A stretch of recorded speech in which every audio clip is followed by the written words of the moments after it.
appreciation to the Heavenly Father for causing you to be elected to serve your constituency. God elected you to serve. In that, you must bring honor and glory to His name. Whatever you do, do all to the honor and glory of God. This is not to say that those of you who were not elected or re-elected to serve were not Christians and have a profound faith in the God of Abraham, Isaac, and Jacob. God has another work for you to do.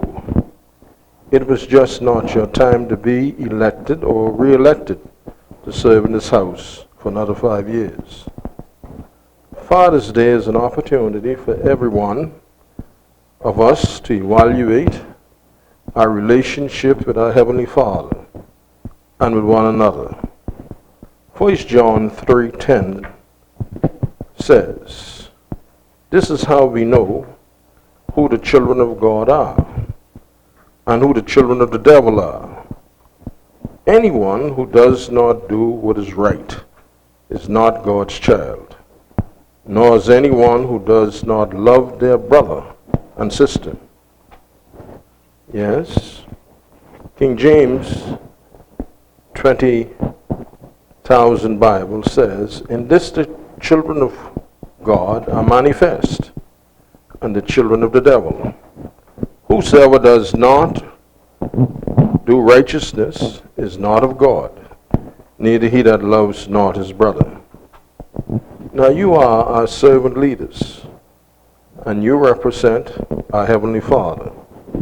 Charles Wesley said, "You have a charge to keep, a God to glorify, a never-dying soul to save, and fitted for the sky." On this Father's Day, I beseech you to love your God and love one another, and even when you disagree, to disagree in love and forgive one another. I am reading a few excerpts from our Father's love letter to His children. And the love letter in part reads, "I am your Father, and I love you, even as I love my Son, Jesus. For in Jesus my love for you is revealed. He is the exact representation of my being. He came to demonstrate that I am for you, not against you, and to tell you that I am not counting your sins. Jesus died so that you and I could be reconciled. His death has the ultimate expression of my love for you. I gave up everything I loved, and that I might gain your love. Yes, if you receive the gift of my Son Jesus, you receive me, and nothing will ever separate you from my love again. Come home, and I will throw the biggest party heaven has ever seen." My question is, the Father's asking, will you be my child? I am waiting for you. Let us pray. Father, we just want to thank you for loving us so, that God so loved the world that He gave His only begotten Son, that whosoever believeth in Him shall not perish but have everlasting life. Lord, we pray in Jesus' name that you will love the world through us, and you will help us to be what we ought to be for Jesus Christ. Now we thank you for all you have done for us. You have brought us from a mighty long way. You have brought us from darkness into your marvelous light. And we thank you for using our brethren and sisters in such an honorable fashion. Get glory for yourself now. Be exalted, be magnified, be glorified. In whose name? In Jesus' name. Let us pray together the prayer He taught His disciples to pray, saying, "Our Father, who art in heaven, hallowed be thy name, thy kingdom come, thy will be done on earth as it is in heaven. Give us this day daily bread, and forgive us our trespasses, as we forgive those, and lead us not in temptation, but deliver us from all evil. For thine is the kingdom, power, and the glory, forever and ever. Amen. God loves you, and so do I.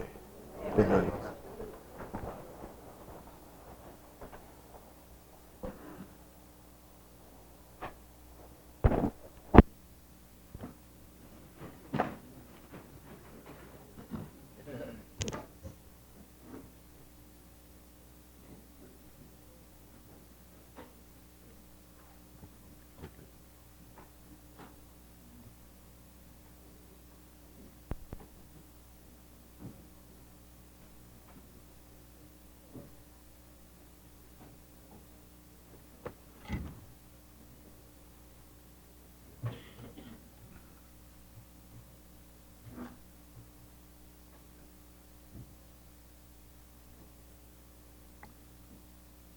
Morning, honorable members. I also would like to take this opportunity to wish all of our fathers in the Commonwealth of the Bahamas a happy Father's Day, and also by extension to all our viewers around the world, all fathers around the world, a happy Father's Day. We wish also at this time to recognize that without the consent of our mothers, there would be no fathers. And so we also extend greetings to the wonderful women in our lives. When the business of the House suspended yesterday evening, the honorable member for Fox Hill had reserved the floor. And so if we are ready to continue, perhaps the member for Bamboo Town can indicate. The chair recognizes the honorable member for Bamboo Town. The honorable member for Fox Hill had reserved the time for the honorable member for South Beach, who will take the floor. Yes. The chair recognizes the honorable member for South Beach.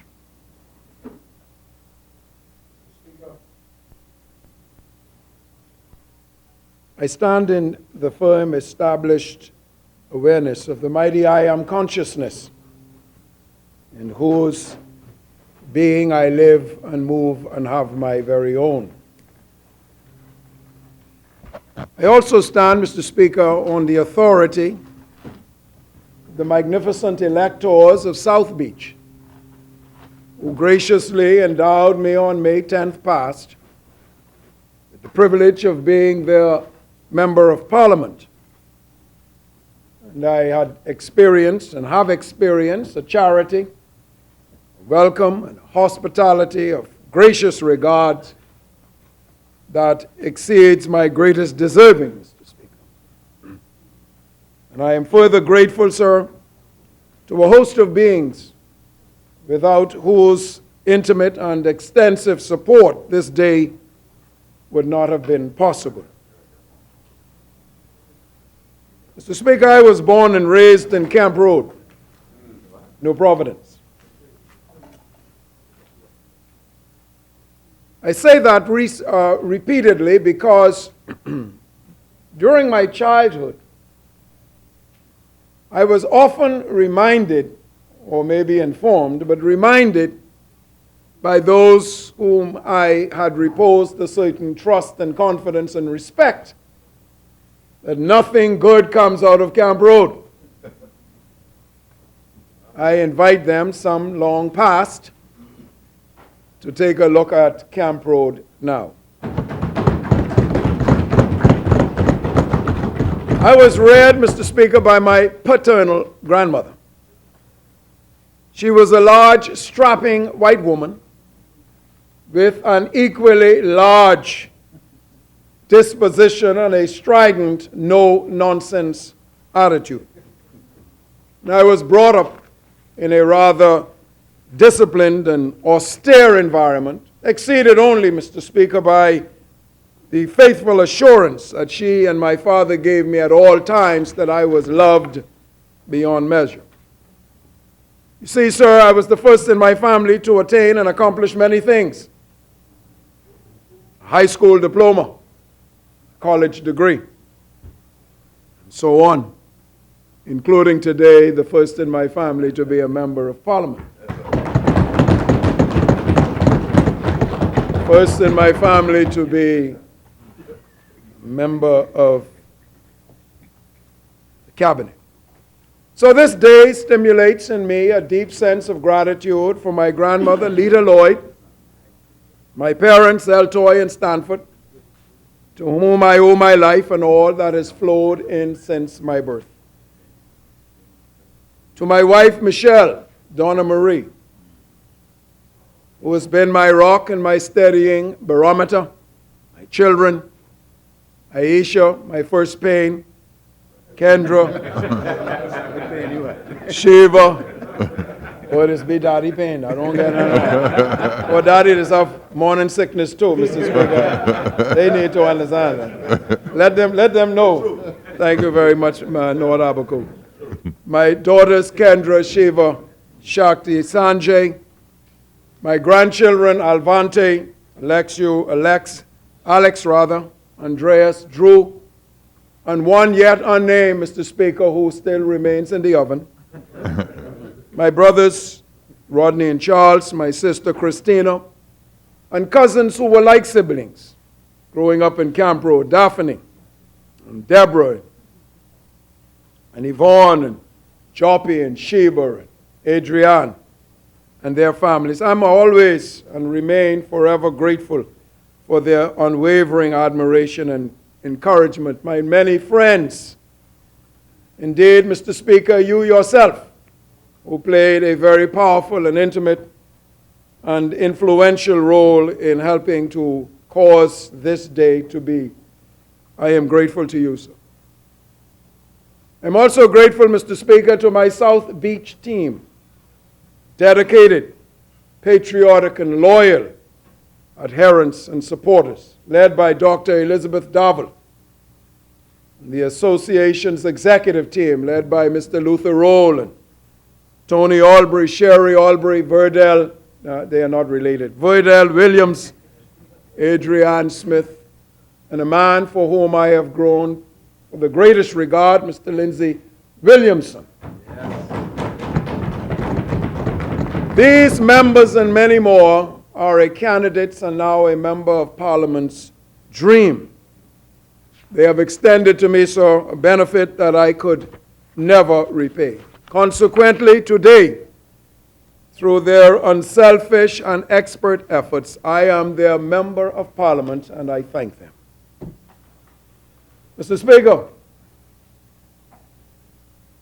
my former St. Augustine's College high school colleague is today the Prime Minister of the Commonwealth of the Bahamas.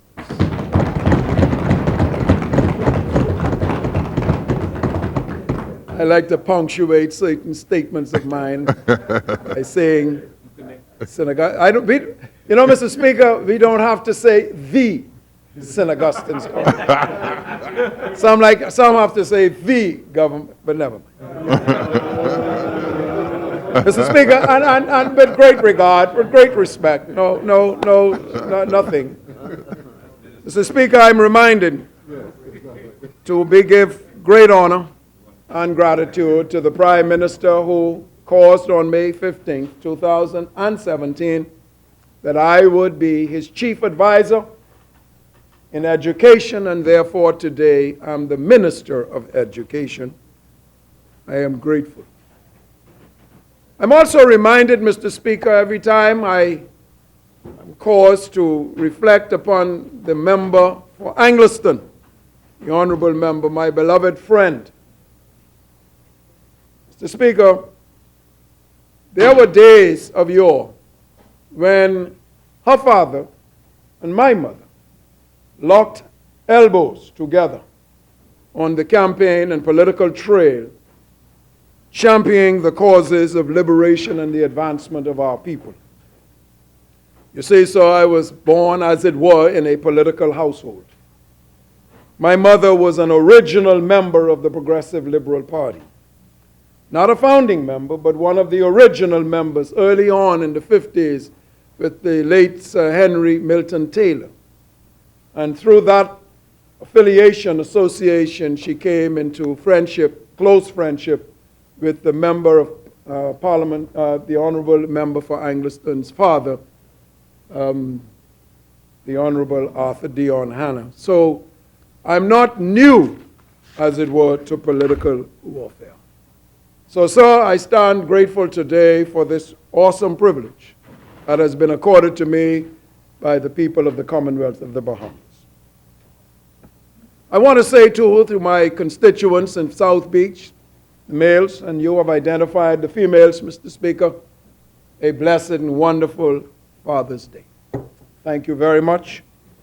I wish to extend, sir, to the families of Miss Raquel Morley, families of Mr. Wenzel Thompson and Anita Roll, whose family members have passed on to their eternal reward.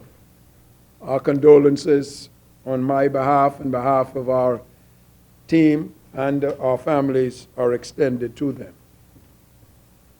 Mr. Speaker, it is no secret that the established education system in the Bahamas is unable to meet the needs of a 21st century society, one that is in constant state of flux and evolution, one that is unfortunately saddled with outmoded and outdated educational methods, one that is still seized with the mantra or the paradigm of, quote, one size fits all. And even though that is no longer true, Mr. Speaker, we continue to teach that way. It seems as if we value information, as crucial and vital as that is, more than we value skill and creativity.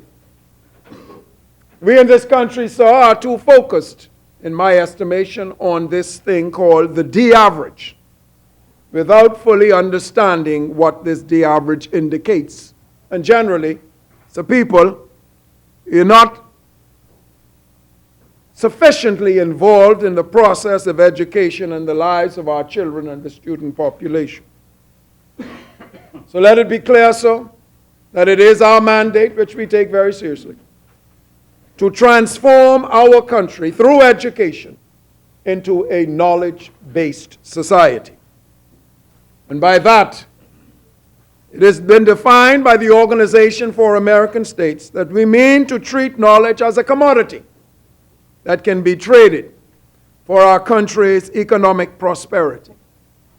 Knowledge-based societies rely on the knowledge of their citizens to drive the innovation, entrepreneurship, and dynamism of that society's economy. This focus of this government, as we seek, will be to revamp the Bahamian education system in the next 5 years and in perpetuity. Sir, like the old adage states, the first step in solving a problem is admitting that you have one.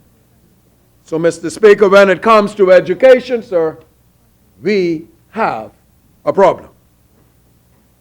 The deficiencies in our system, sir, in failing to effectively equip our young people to meet the needs of the 21st century economy are well documented. National examinations, specifically the GLAT, BJC, and BGC SE examinations, coupled with the graduation rates from the past few years, reveal that at every assessment level and at the point of exiting school, too many of our students are failing to meet the basic requirements of knowledge and skill.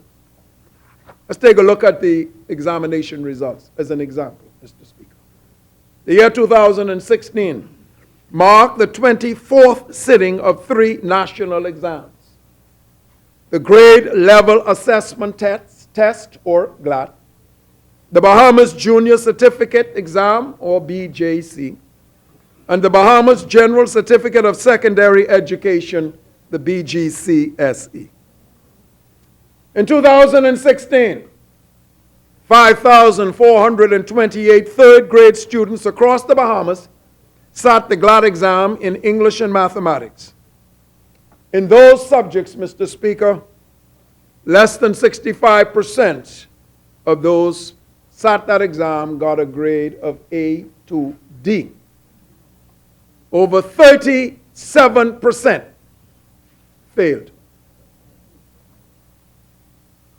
At the 6th grade level, Mr. Speaker, approximately 5,053 candidates registered to sit exams for 4 subjects. The 4 subjects that were offered: English, math, science, and social studies. Those grades were even worse.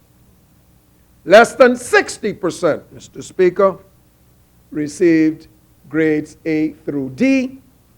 A startling 40% failed. At both the 3rd and 6th grade levels, sir, female students continue to outperform male students, achieving higher percentages at the upper grade levels, while our young men continue to achieve higher percentages at the lower grade level. Simply put, Mr. Speaker, more of our males are failing than females. Let's look at the BJC exam. In 2016, 11,703 candidates from a total of 120 centers registered to sit the BJC exams for 11 subjects offered. These candidates came from 68 independent centers and 52 public schools. Mr. Speaker, in BJC, 64.3% were awarded grades between A and D. 35.7%, clearly 1 out of every 3, failed. In 2016, Mr. Speaker, a mere 20%, that is 2,240 candidates, achieved a minimum grade of D or higher in 5 or more BJC subjects. 1 out of every 5. Let's look at the BGCSE. 2016, 6,450 candidates were registered, 104 centers. That's 65 centers independent, 39 public.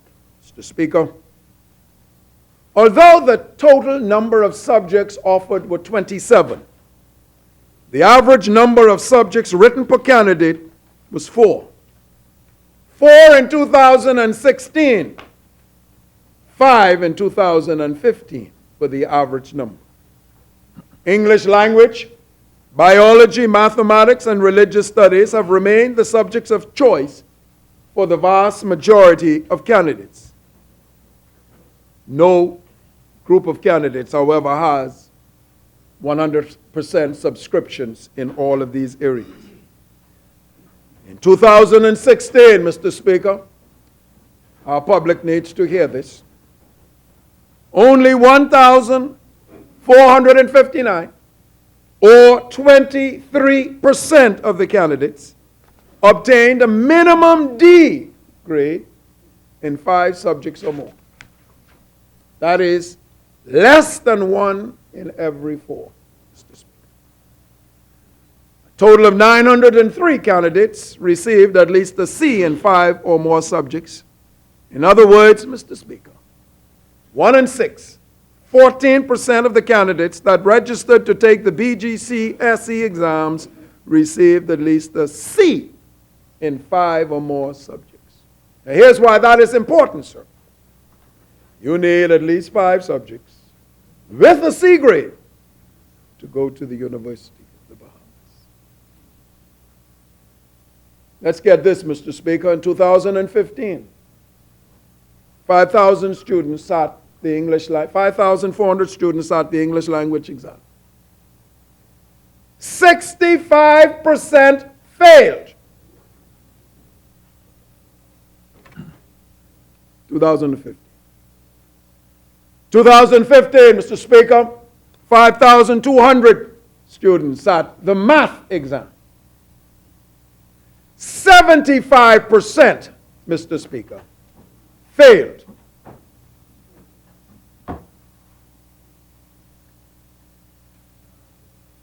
Now, some will argue that when compared to 1992, the last sitting of the General Certificate of Education, GCE, which most of us in this House know ever so well, my beloved colleague from Elizabeth would have probably passed all 15 of the ones he took, but be that as it may. When only 10% of the exit population received 5 or more subjects with an A to C grade, 10%. That's 92. 25 years later, Mr. Speaker, we have achieved a mere 4% increase in the number of students passing 5 or more with a C. In 25 years, by way of examination results, our education system is at a standstill. Mr. Speaker, when you have 37% of our third graders, 40% of our sixth graders failing the GLAT exam, a mere 20% of our ninth graders achieving relative success at the BJC level with 5 or more subjects with a D pass and above, and only 23% of the BGCSE candidates achieving a grade of D and above in 5 or more subjects, we cannot pretend that things are going well in education. Let's take a look at graduation, Mr. Speaker. Graduation. In 2015, Department of Education collected graduation rates from all public schools. According to the data, 3,155 students would have, quote, I don't want to say graduate because that's not fair. They marched. 50% did not make it, Mr. Speaker. Minimum requirements for graduation. 50% did not make it. Should be noted that prior to 2017, this year, the criteria for graduation was a non-standard practice across the country, where each institution, public or private, determined the criteria for graduation. A diploma from one institution meant one thing, a diploma from another institution, something else. Recognizing the need for standardized criteria for graduation, the Bahamas High School Diploma experienced its embryonic development in 1998 during the tenure of then Minister of Education, Dame Ivy Dumas. It continued its development during the tenure of Minister of Education, the Honorable Alfred Sayers, in 2004, and experienced its labor pains under the Honorable Desmond Bannister in 2011. In 2014, Mr. Speaker, under Minister Jerome K. Fitzgerald, the diploma was given its birth. Over the past week, sir, and again tomorrow in Acklands, I had the honor of presenting a standardized diploma to the children of our nation. They are the first cohort of graduates of the Bahamas High School Diploma, which represents a standardized set of practices and benchmarks for student academic achievement, social development, and preparedness for the world of work or college. In order to achieve this particular diploma, Mr. Speaker, certain essential requirements had to be met. May I advise? They had to have 4 BJC passes with a C or above in English and maths, at least 4. 1, 2, 3, 4. They had to have at least a 2.0 cumulative average over the 3 preceding years, 10, 11, and 12. They had to have completed on their own 30 hours of voluntary community service, and 20 hours of job readiness training, especially in soft skills. Further, Mr. Speaker, they had to attain a 90% attendance and punctuality rate over those 3 years. They could not miss a date without proper excuse or be late for 3 years. When this was first initiated, it was said that this could not be done.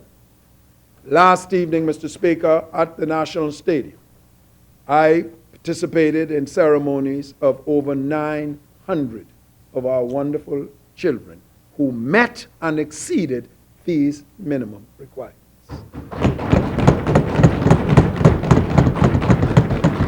Today, we are achieving a 50% graduation rate. Within the next 12 years, Mr. Speaker, if not sooner, it is the intention of this government to achieve a graduation rate of about 85%. We will start that today, Mr. Speaker. Now, the question is this. With such a failing system, it's obvious, what do we do? Questions have to be, how do we reach our students, particularly our young men? How can we improve academic performance across the board, beginning at preschool and primary school years? Do we need more qualified teachers? Do our teachers need to be better trained? How can we enhance the curriculum to engage more students? What about the infrastructure to promote engagement? How can we drive home to our people the importance of education in the wider community so that parents and stakeholders become a part of our quest to promote lifelong learning?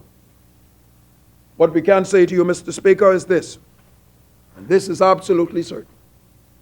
A climate of academic failure and low graduation rates cannot be accepted as the norm. And our considerable investment in education, some $320 million, Mr. Speaker, that we invest in education has to be accounted for in terms of value for money.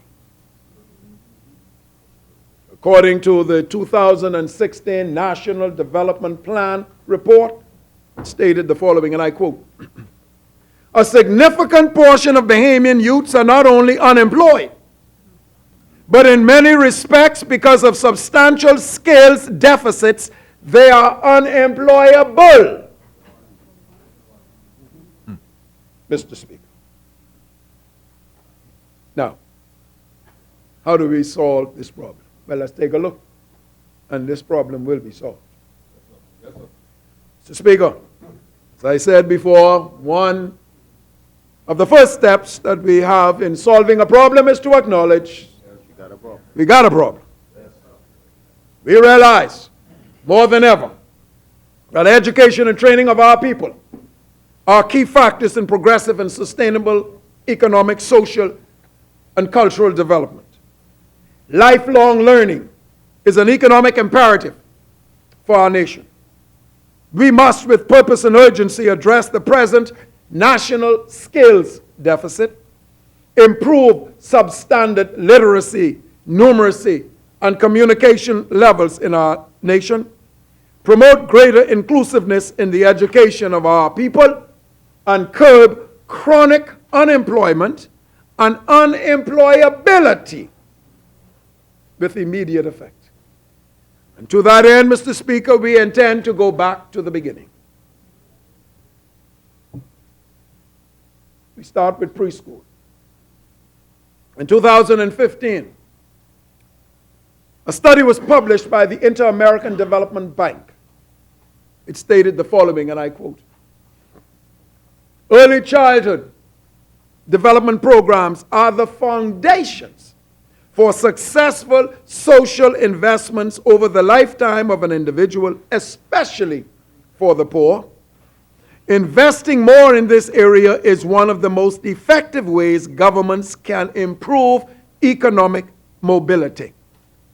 However, the evidence indicates that this region, including the Bahamas, is spending too little on early childhood development programs. On a per capita basis, Mr. Speaker, governments are spending 3 times more on children between the ages of 6 to 11 than on those ages 0 to 5.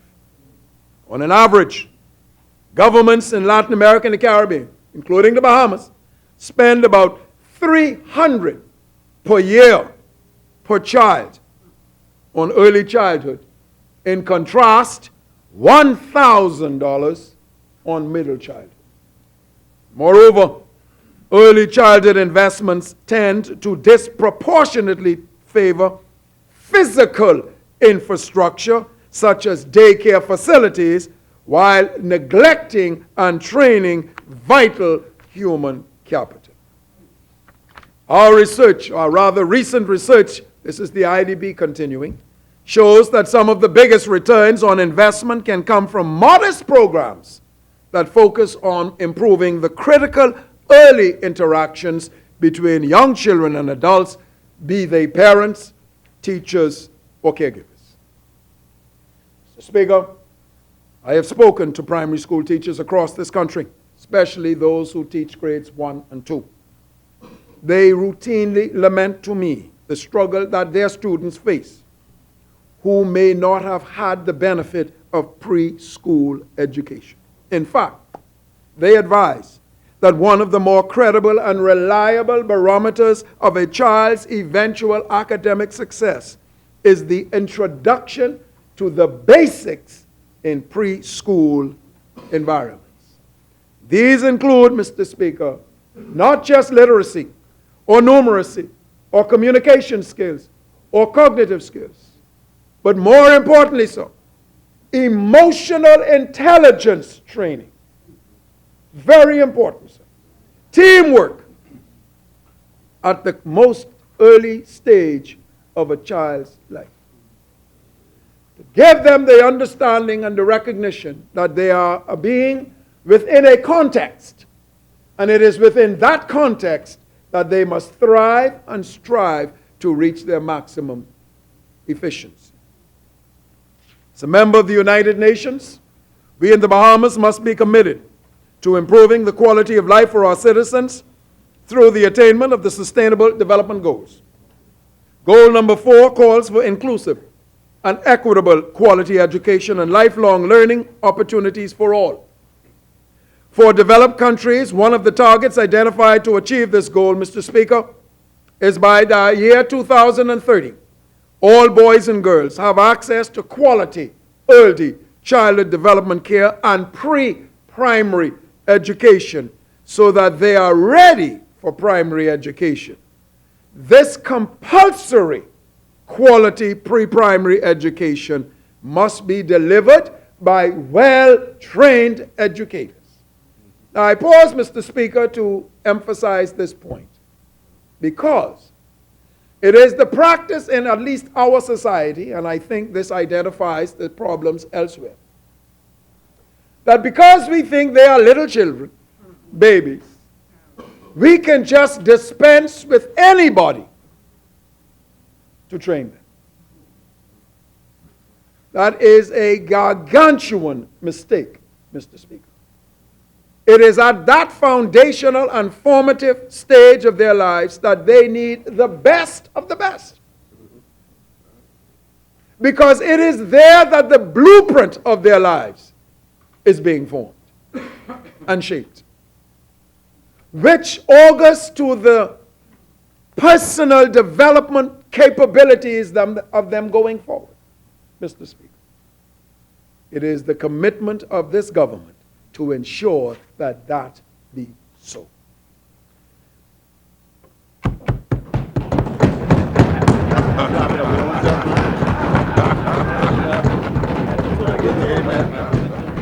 Universal preschool education will provide primary, pre-primary education for all preschool children in the Bahamas. Today, Mr. Speaker, there are approximately 550 preschoolers in our public system. There are many preschoolers elsewhere in the private schools. Here's our problem, Mr. Speaker. In the public system, we simply do not have the capacity to absorb more preschoolers. In the private sector, we do not have the requisite regulations to govern what is preschool, primary education. It's a significant gap in the legal infrastructure and policy infrastructure, Mr. Speaker. That has to be addressed. It will be addressed in the immediate term. Because, I go back to the point I made a moment ago, sir, we are now relegating these children who should be receiving the absolute best at that stage into the hands of ill-equipped and untrained, though well-intentioned, adults. Many times, which are underpaid and under-resourced and cannot, unfortunately, deliver the requisite program of educational and social, intellectual, and cultural training. So therefore, sir, we will see to it that there will be quality preschool programs and to the expansion and development at this foundational level. Now, of course, Mr. Speaker, one of the ways in which this can be facilitated is through what we call technology, which can serve as an effective tool in the teaching and learning process of our children. Preschoolers can benefit in many ways from the inclusion of technology in the classroom. These devices can be used by the teacher in the sharing of information, of instruction, of skills and concepts, and the provision of practice opportunities for students. Preschoolers can use computers and other technological devices to acquire knowledge, learn and practice skills in groups and individually.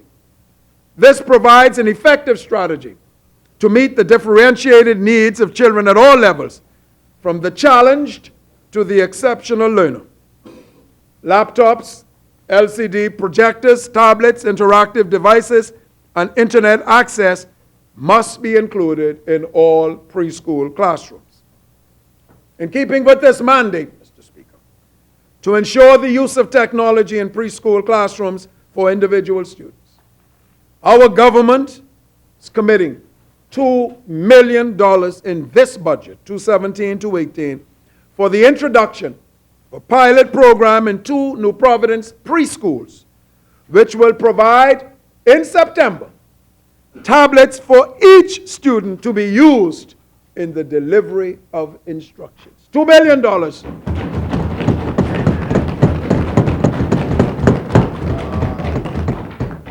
I'm going to speak more about this in a few minutes, Mr. Speaker, when it comes to technology, because I'll speak more about it, Mr. Speaker. This program, I said, is going to be a pilot program. It's going to be carefully monitored, carefully evaluated, because it needs to be expanded as immediately as possible. At the moment, sir, the technology department at the Ministry of Education have identified, but will further examine, those 2 preschools to see what possibility exists now for this to be implemented so that we can be off and on running come September. I'll come to that in a moment, Mr. Speaker, but let me turn my attention and our attention to curriculum development and advancement. You and I know, sir, that this government is cognizant of the fact that the progressive and sustainable development of this country depends entirely upon the proper education and training of our people. And I am committed as the Minister of Education, sir, to achieving my government's mandate of a complete reform of our educational system. At the forefront of this, sir, is the review and revision of the curriculum. And Mr. Speaker, in the primary schools, I'm talking about ages 5, 6, 7, 8. In some instances, you have our students saddled with as many as 11, 12, even 13 subjects, Mr. Speaker. Overburdened. In 2006, I believe it was, The Inter-American Development Bank sourced one of our specialists, Bahamian specialists, who now is at the College of the University of the Bahamas, who did a study and discovered that our children were being ill-served by the burden of this curriculum imposition in their lives, and recommended that no more than 8 subjects, preferably 6 subjects, should be essential subjects that they will master, that will enable them to be more than proficient in their middle years and so on. Not only that, Mr. Speaker, the curriculum is an essential component which drives the educational system of this country. And each time that there are changes in developments or developments happening around the world, the school curricula are affected. Noteworthy, sir, is the fact that it is through the curriculum that the country's national identity is preserved. So, it is the intention of my ministry to aggressively embark upon a complete review of our existing curriculum, inclusive of preschool through to high school. To that degree and extent, sir, we have earmarked $200,000 from our budget this year that will be for the commencement of that review and revision. And it is advised that this will take 2 years. But it will, Mr. Speaker, in accordance with the prescription outlined in the National Development Plan, assist us in placing us on a foundation that will take us well into the future. We will engage the services of Bahamian curriculum experts. Most important for me to emphasize that. Bahamian curriculum experts whom we have in this country.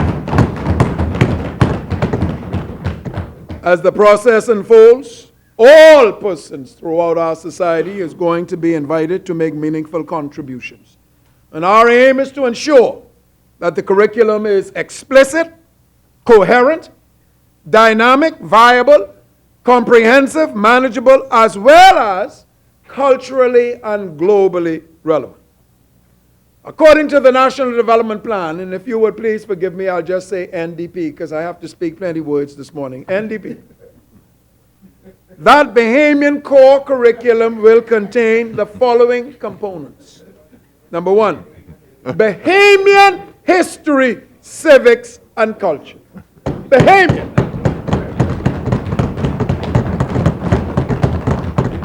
Multilingual numeracy competence, information technology competence, entrepreneurship, get this one, and I'm sure the Member of Parliament and Deputy Prime Minister would love this, personal financial planning.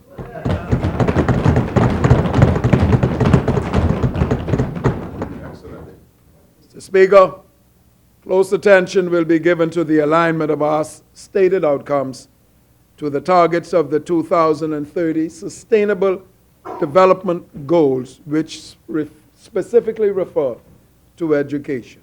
Now,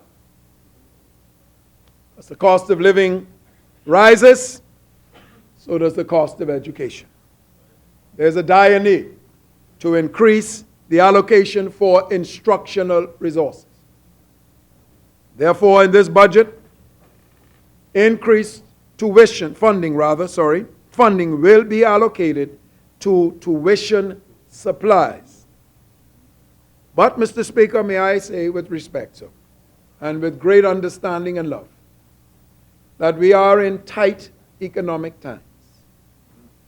I would therefore like to, on behalf of the Ministry of Education, the Government of the Bahamas, and the people of the Bahamas, wish to encourage those parents who can afford it to make every effort to purchase the necessary textbook and school supplies for their children during the summer vacation.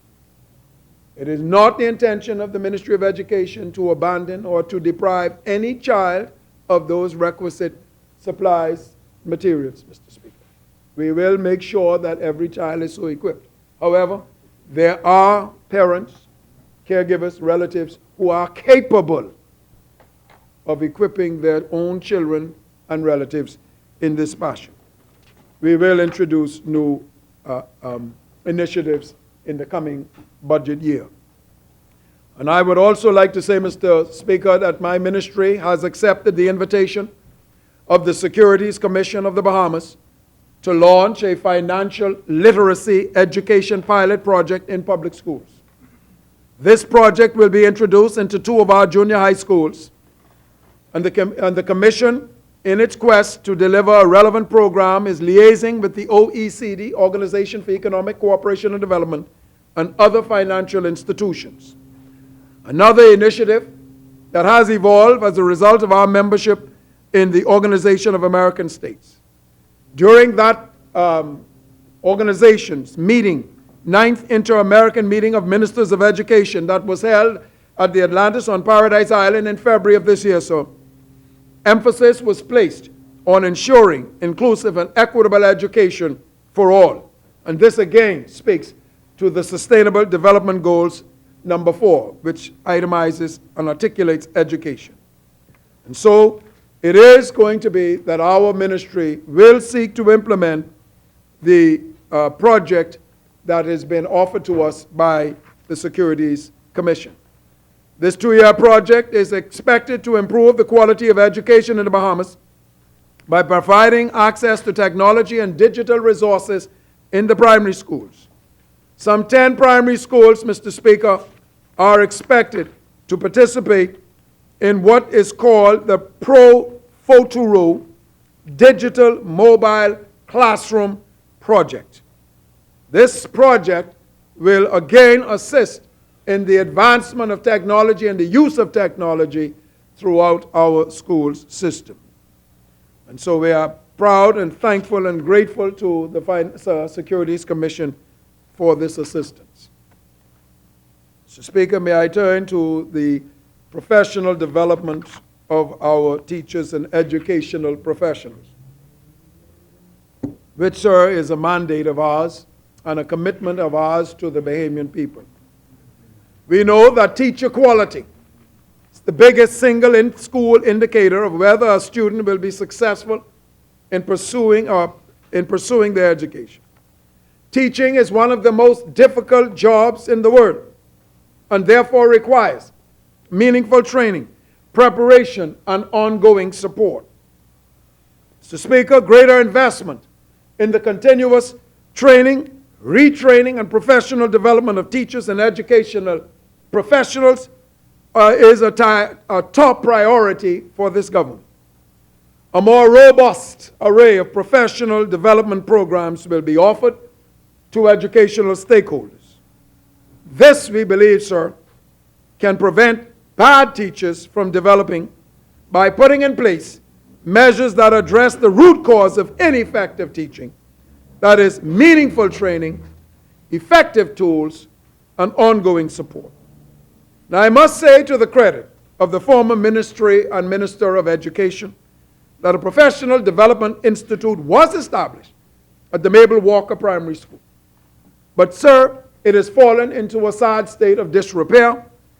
It has been lacking in resources, and it is, sir, that we can advise that that facility will be restarted, resourced, and made responsive to the ever-growing demand for quality training for all our educational professionals. May I say a word, Mr. Speaker, about special education?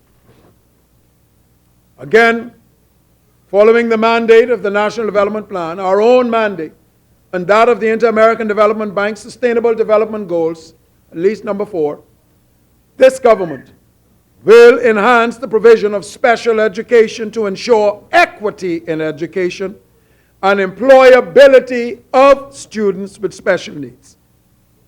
Key to the enhancement of special education is the specialized staff personnel to cater to the varied needs encountered by this section, the Ministry of Education. Here's what we have found, sir. We do not have sufficient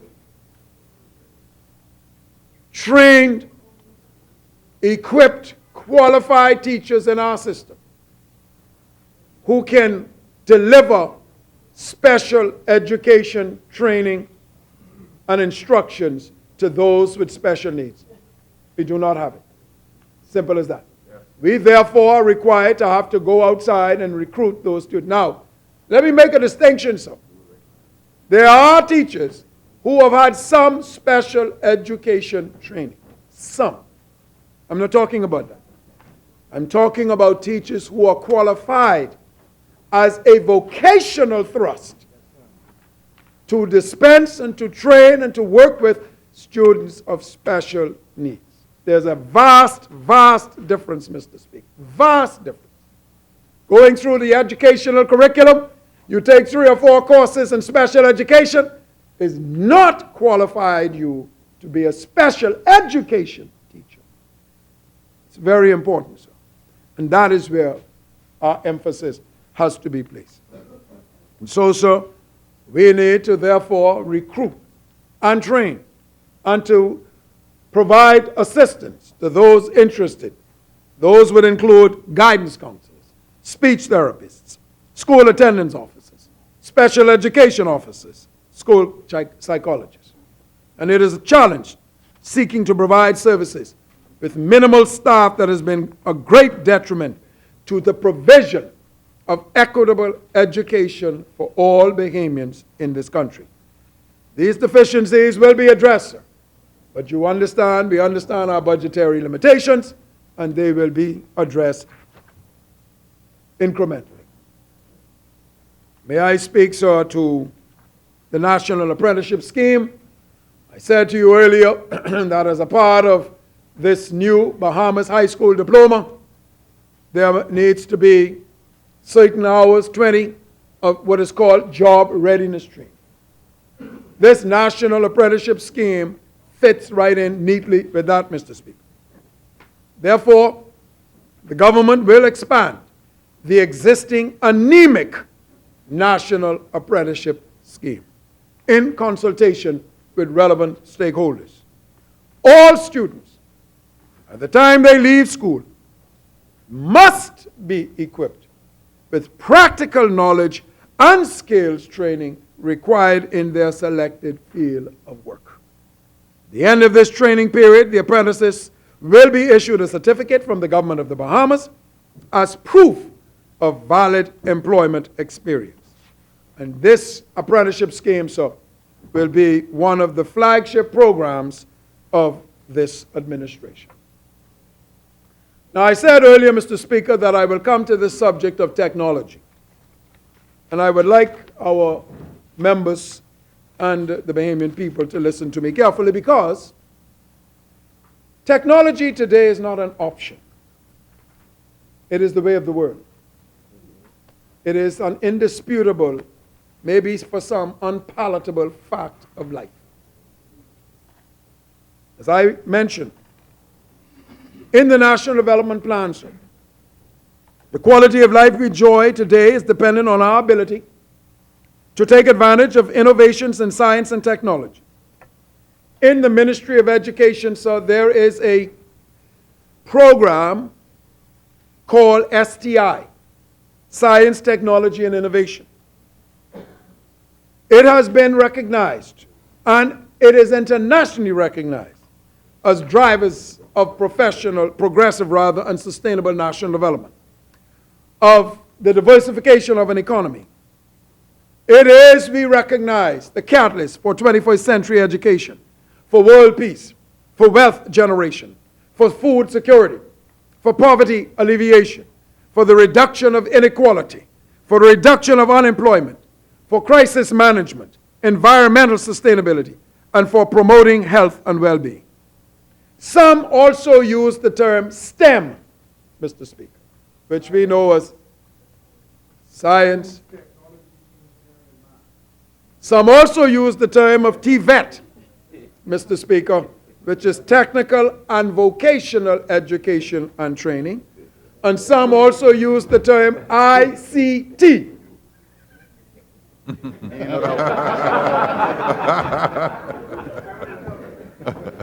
I was just trying to rest my voice. I mean, he seemed to have the answers. Mr. Speaker, information communication technologies, ICT.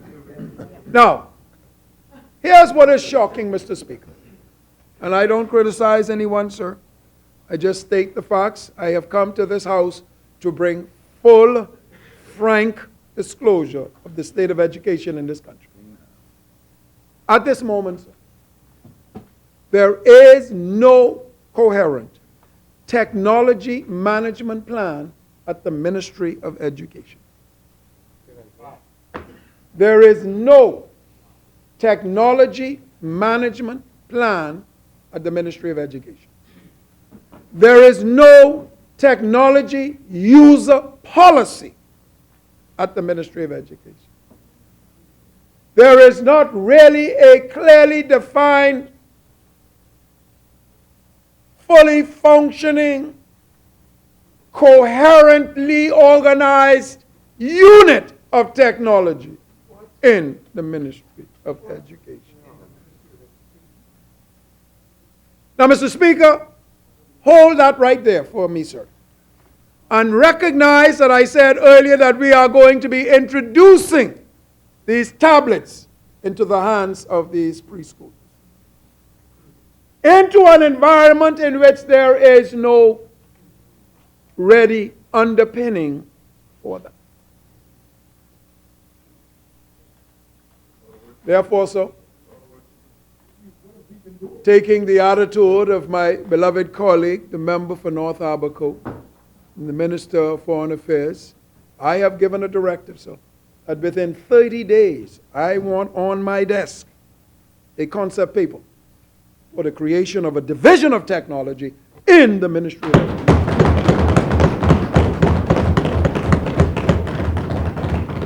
So that I can bring it to my colleagues, and we can discuss it and determine how we can implement it. Now, 30 days might seem like it's ambitious. Too bad. It must be done. Must be done. Because what I recognize, sir, is there are strands of something out there technology-wise that just needs a coagulating process to come together. Hard-working people who need proper and directions. SDI, sir, must be a national priority, sir. And it is the intention of the Ministry of Education to lead the way. I know that there is also an initiative underway throughout the government led by the Ministry of Finance. We are going to work, obviously, intimately together to ensure. Why? Because, Mr. Speaker, as my beloved colleague yesterday said, in terms of these travels overseas and so on in a time of austerity, if I may use that term, sir, when there could be video conferencing of many of these meetings, in which the same benefit as having traveled to a particular place could be garnished without the concomitant costs. If we have the platforms that make it possible. So we cannot have a modern 21st century education system in the Bahamas that is responsive to national needs, that must be driven by data, sir, that equips students. Mr. Speaker, if I call for information this minute in the Ministry of Education, I cannot get it. As such, no criticism of our beloved people who work very hard, and excellent team members, wonderful. How many staff members do we have in the Ministry of Education and the Department of Education combined? Let me see. I will get back to you. Mr. Speaker. The click of a mouse, that should be available. How many buildings do we have? How many school premises do we have? How many contracts do we have now that are outstanding over time? How many buildings are under some kind of contract for repairs? Because, Mr. Speaker, I am accountable to this House and the Bahamian people. I cannot be accountable without information. I cannot make decisions, well, rather, I cannot make recommendations to our colleagues for decisions on behalf of the Bahamian people without information. Timely, up-to-date irrefutable, empirical. Give me a couple other words. Verifiable information, Mr. Speaker. And I don't wish to presume, but I may suggest that this might be a challenge across the government service.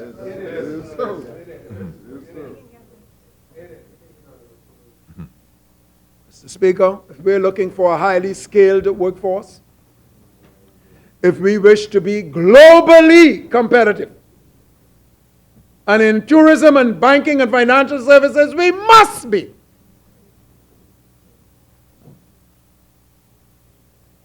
Technology and innovation must be the way, sir. Must be.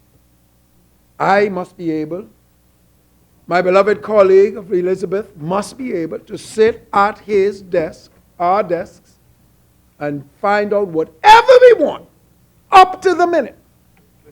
So that if you or opposite members opposite, or even our own colleagues want to know, because a decision is imminent, urgent, we travel all over the world, representing the Bahamas. I just came back from a conference in Barbados, University of the West Indies.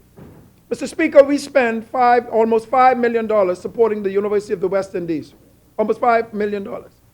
I would like to know how many of our students are at the University of the West Indies. I want to know, sir, so I can be honorable and accountable to my Minister of Finance as to, are we getting value for money? Yes. What are the subject areas, the disciplines in which they are now presently understudy? Are those disciplines, do they correspond to our national needs?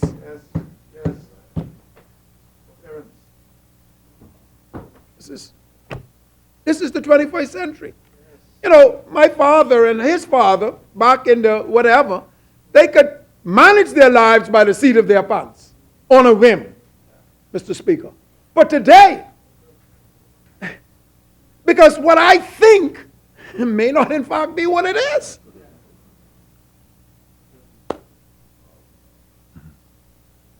Our goal is to create an educational system that is technologically sound and competitive. And that there are a number of people, I apologize for jumping up like this and stopping in the mid-sentence like that, but I am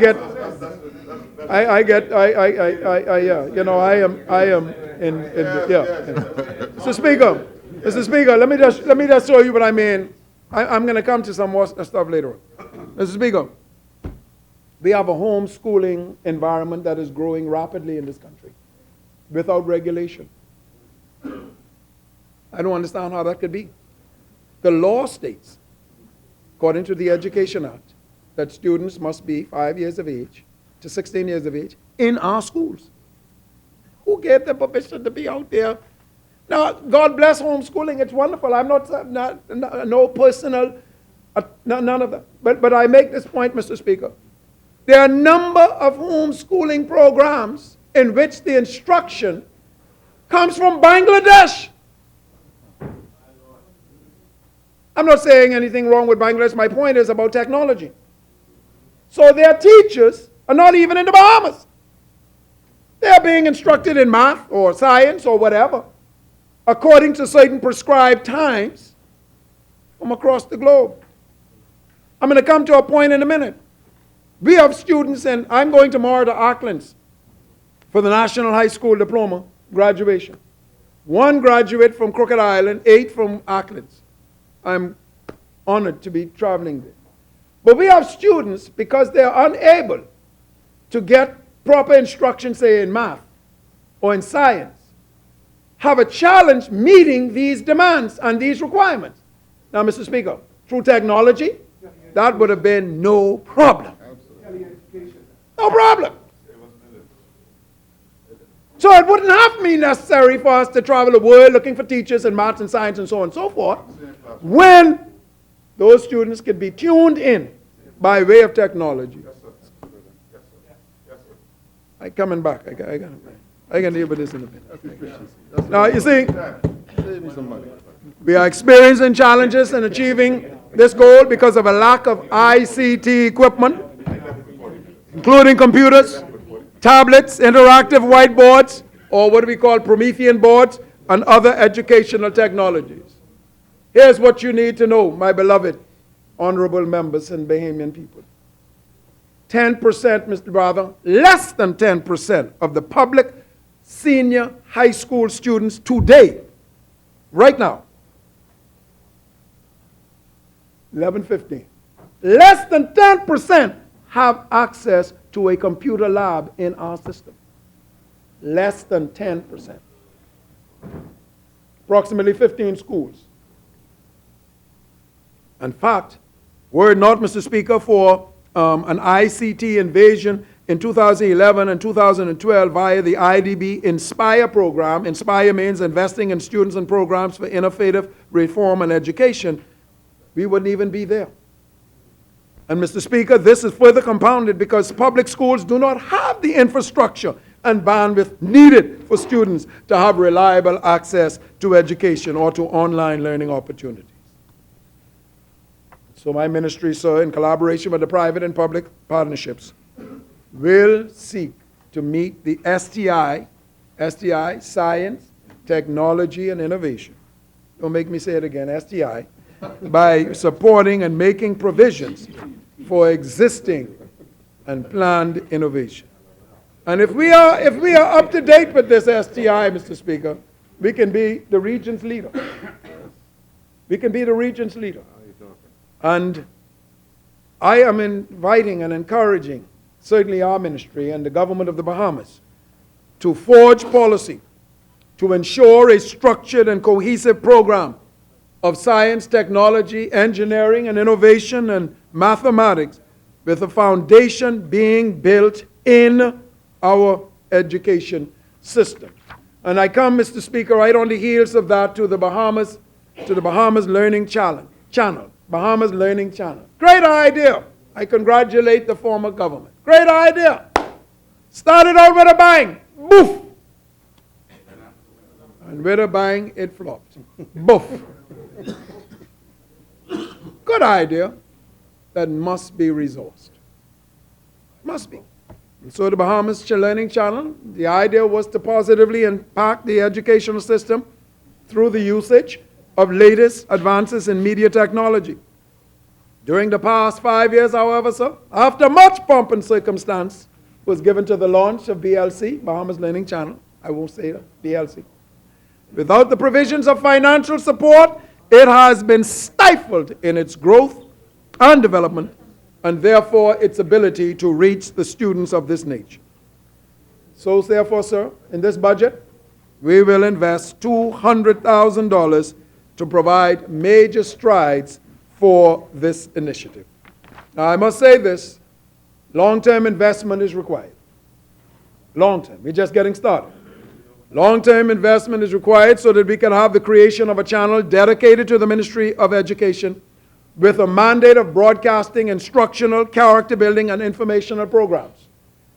The creation of programs that are based on the curriculum, that we would have 30-minute daily broadcasts of BLC programs, that we would be able, through the Bahamas Learning Channel, through our classroom lessons series, to allow the Ministry of Education to truly meet its mandate of providing distance education to students throughout the Commonwealth of the Bahamas.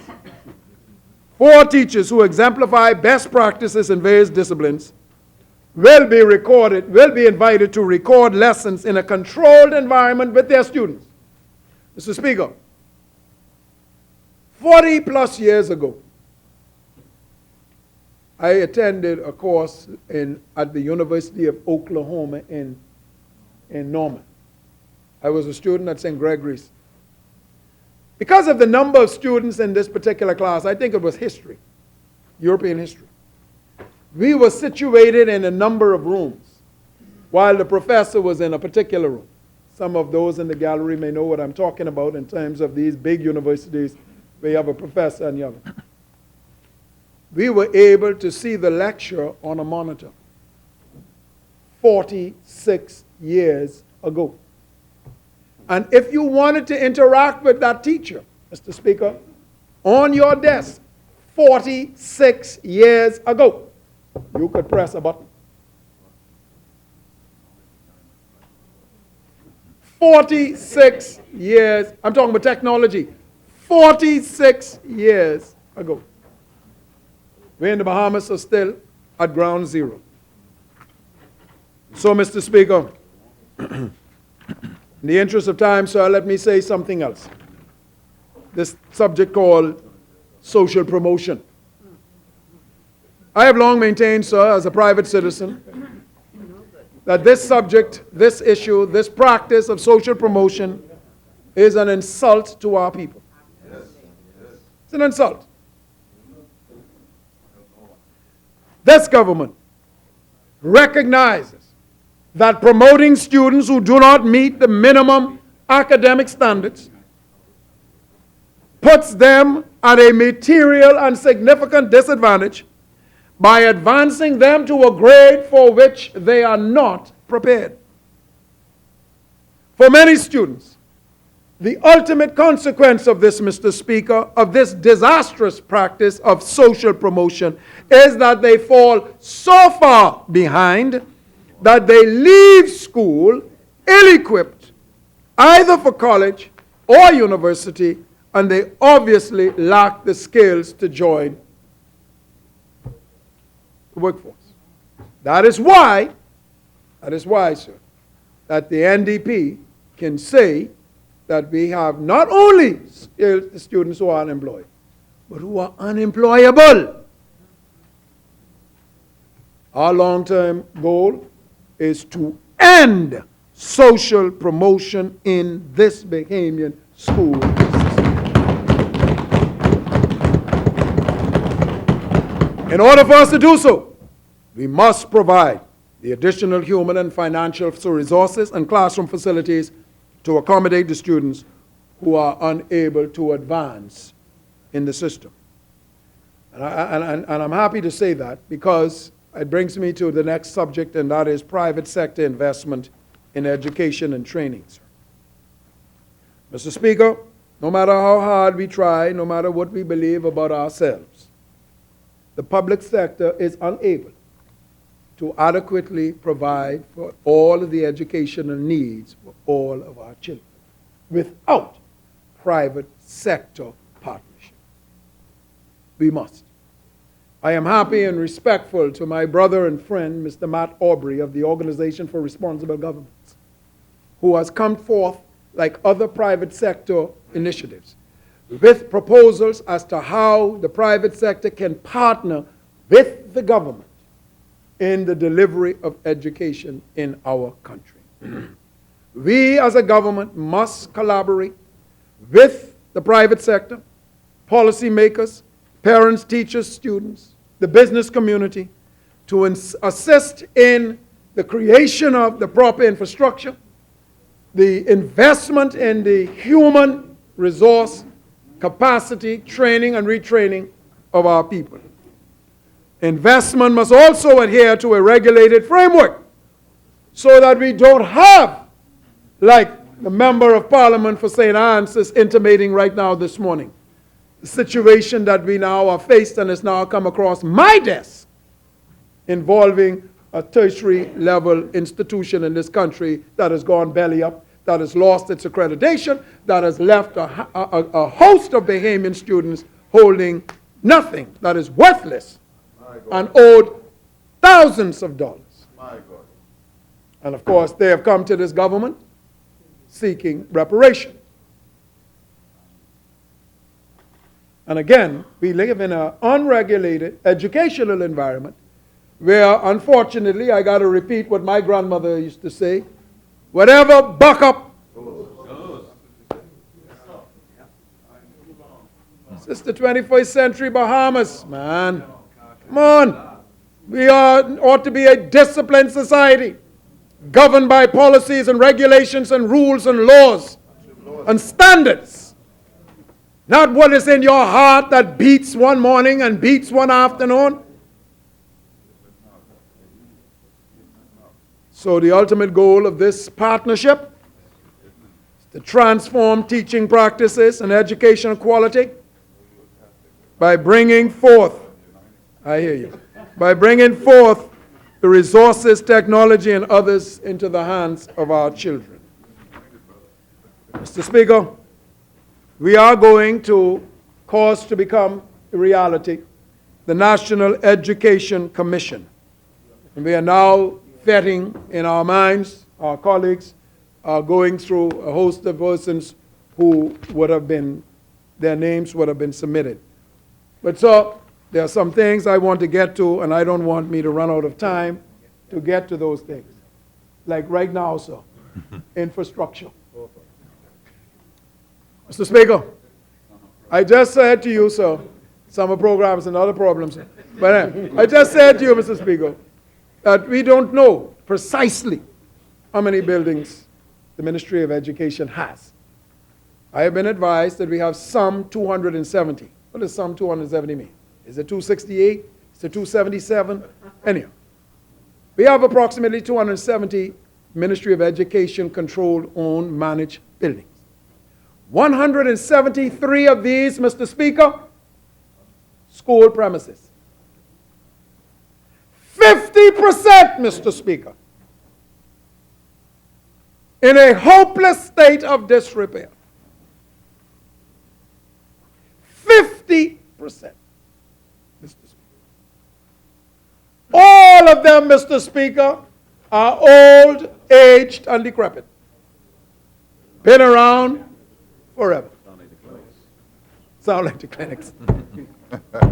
I could take a drink. You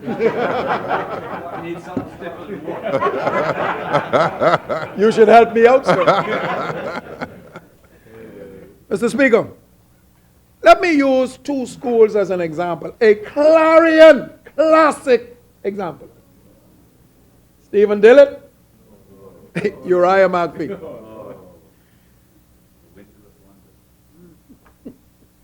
Conceived in the mind of the former late Minister of Education, Sir Cecil Wallace. Must he travel to some country where they saw this idea, and let's keep children from being distracted by looking out the window. So let's make sure they have no windows. 100%.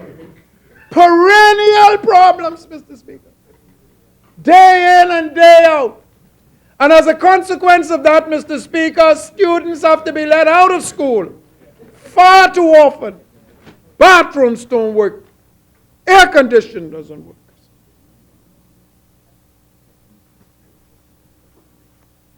All of these schools are well past 30 years of age.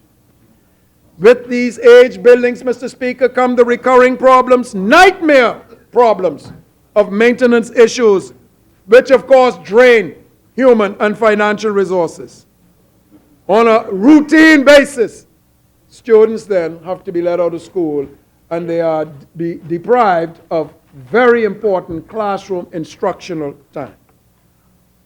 Mr. Speaker, today, as I stand before this honorable House, sir, there are at least 8 schools that should be raised, never to be risen again. Right now. Let me tell you, Mr. Speaker.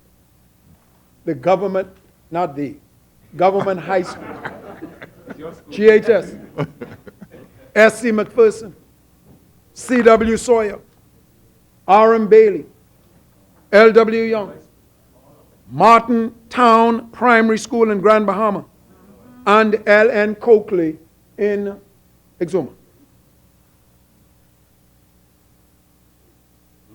Put them down. Beyond, I think one, you know, the mechanic them is when they write off your car, they say something like this: beyond mechanical repair. We are just throwing money. Good money after bad. Good money after bad. So right now, we need desperately so, we need new schools in Inagua, in Gregory Town, in North Andros, North Abaco. I mean, like, Mr. Speaker, we needed these schools in about 2006, 7. So you know how desperate it is today, sir. Right now, because of what the population of our schools in the Southwest, sir, we need a primary, a comprehensive high school right now. The schools of Sadie Curtis, Galvantines, Cleveland Enos, and the rest of them, sir, are 50 to 60% overcrowded, Mr. Speaker. Overcrowded. They have 900 to 1,000 students when they only built for 650. So you understand what challenges you have. Now, Mr. Speaker, right this minute, sir, we have approximately $120 million out into some upgrades for our school system right now. But, Mr. Speaker, I want to bring to the attention of this House of Assembly something that has become an extraordinarily sore point for the government of the Bahamas, and certainly for myself. Over the past 5 years, the previous government either invested or had planned to invest a total of $30 million, that's a 30 million dollars, in schools that we do not now own and probably never will. That can't be right. Yeah? Explain it. Explain it. Explain it. I'll be happy to explain it. The government previous entered into agreement with third party in which they would invest to date, or had invested all told $30 million to build or upgrade existing buildings for the use of school on land which we don't own, schools, and which we will probably never own. It is understandable, Mr. Speaker. It is understandable, and this is for this reason.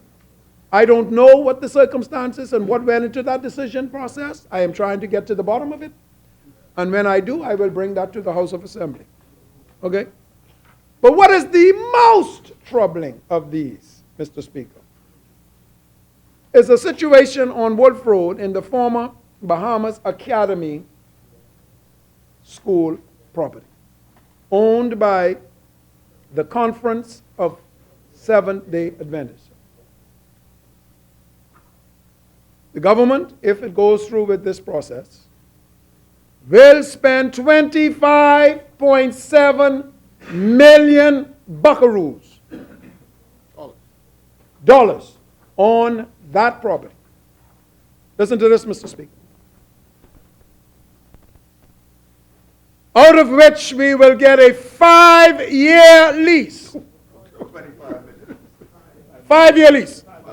1, 2, 3, 4, 5-year lease. And, Mr. Speaker, that we will be required to pay, according to the lease agreement, $60,000 per year in lease payments. So let's understand this now. Let me stretch out a bit. Break that down a little bit. We invest $25.7 million to create this structure, or these structures. Once having created it so, the lease kicks in, and we pay to be in the structure we created. We built. And don't own. At $5,000 a month.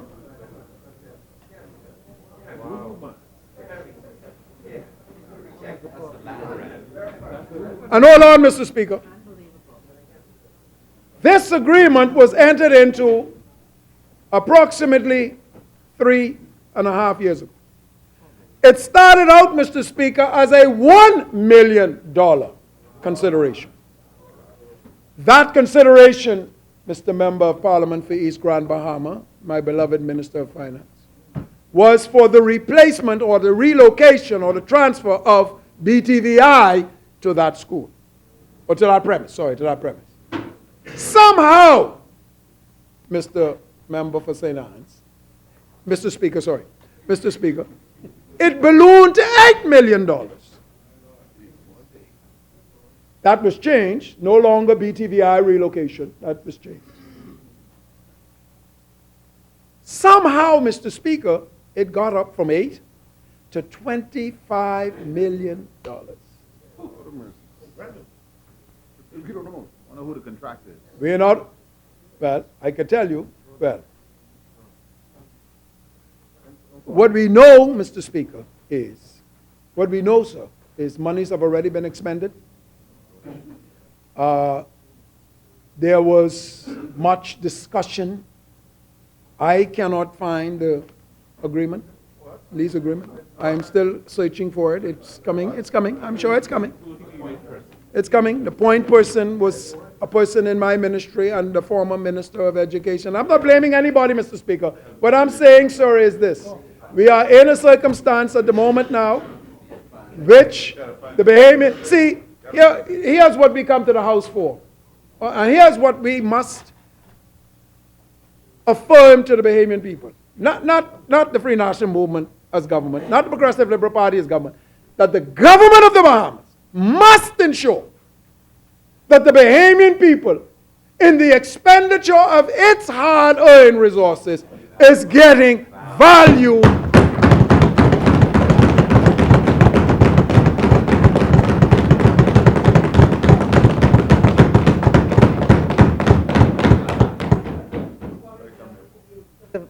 Thank you. Thank you, Mr. Speaker. Honorable member, Thank you, Mr. Speaker. you have a point of order? The members yielded, Mr. Speaker. No. Do you have a point of order? The rules indicate that if the member yields, this is standard. This is not new. I just learning. Honorable member. Honorable member. Are you on a point of order or point of privilege? I thought the member What is your point of order? The point of order, Mr. Speaker, is that the member is suggesting to this House or intimating. Which rule Speaker, is being breached? The rule that's being breached is that the member, I don't think it's purposeful because he's indicating, I was trying to be helpful actually, because he's indicating he cannot find the records in his ministry. And these issues are usually found in the Ministry of Finance, public-private partnerships. And so I was what I really was wondering is if the member would make the inquiry and kindly lay it on the table of the Parliament so we could see what the arrangement is. I'm sure it's documented somewhere. The impression is being given that the Bahamas government, it's because I am asking that the member lay on this table of the Parliament what he is indicating is as much as he knows and is documented for the arrangement that he's speaking about, Mr. Speaker. Thank you, Mr. Speaker. Thank you. I'm asking for the member to lay that on the table of Parliament for the benefit of members of this House, Mr. Speaker. Mr. Speaker, I reiterate a point I made before the point is this, Mr. Speaker.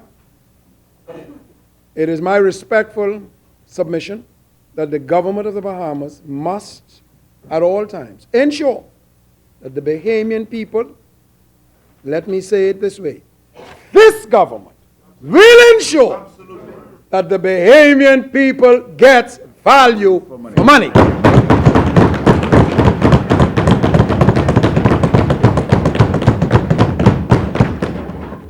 Mr. Speaker, with your permission, sir, I am almost out of time.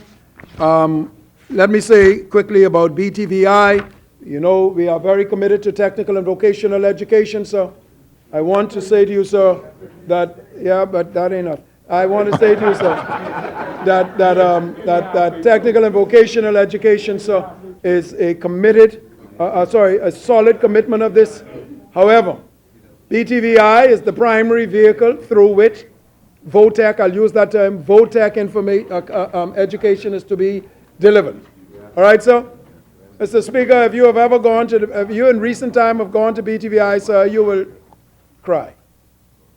It needs, that too needs to be condemned and start over. We have a smart building that is going up, sir, that is 5 months overdue as a result of dispute between the contractor and the architect and so on. That, sir, will be addressed with dispatch, and that will be resolved, sir, before you have time to rise and sit back down, Mr. Speaker. That issue is going to be addressed.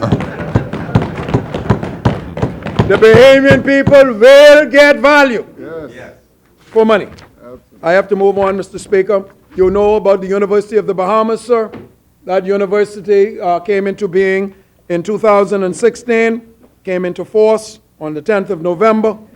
That university now is moving into a fully autonomous institution, a mission to advance and expand access to higher education, promote academic freedom, drive national development, build character through teaching, learning, research, scholarship, and service. And Mr. Speaker, it is again, in time, the intention of this government that all Bahamians who qualify will go to the University of the Bahamas free tuition. In time, sir. That is a commitment of this government. I need to get to scholarships, sir. And I want to say to you, sir, Mr. Speaker, in brief, that we have challenges with the scholarship scenario in this country. I'll focus on 4 real serious issues of scholarships at this time. Plenty scholarship problems, Mr. Speaker. 1, there are too few applications from the public schools and the schools in the Family Island. Public schools, schools in the Family Island. Number 2, sir, there is a pervasive undesirability of those who apply for scholarships to want to go to the University of the Bahamas. Number 3, there is a recurring, sharp increase in the number of persons seeking scholarship for universities abroad. Number 4, sir, it's a significant increase over the years in the number of Bahamians who are opting not to return home, even though they are the beneficiaries of our scholarship, Bahamian tax money. I remember, Mr. Speaker, when I left to go to college, I think there was an agreement I had to sign that if I took the Bahamian people's money, I had to return home and spend those years that I went away, or, Mr. Speaker, you had the option, Pay the money back. a member for Fort Charlotte, pay back the people's money. Okay? Mr. Speaker, by the time you rise and sit down, this issue will be addressed. That will be resolved. If you are going to take our money, you are going to provide an investment return on that money.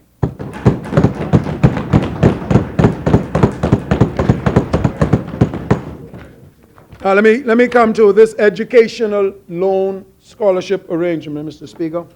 You know the Education Loan Authority, Mr. Speaker? You know it? Yes, sir. It has been now basically, it is now just basically been a collection agency. Collection. And I want to bring something to the attention of our people. Today, Mr. Speaker, since it was first started in 2001, there have been 4,700 student loans that were issued in 26 disciplines.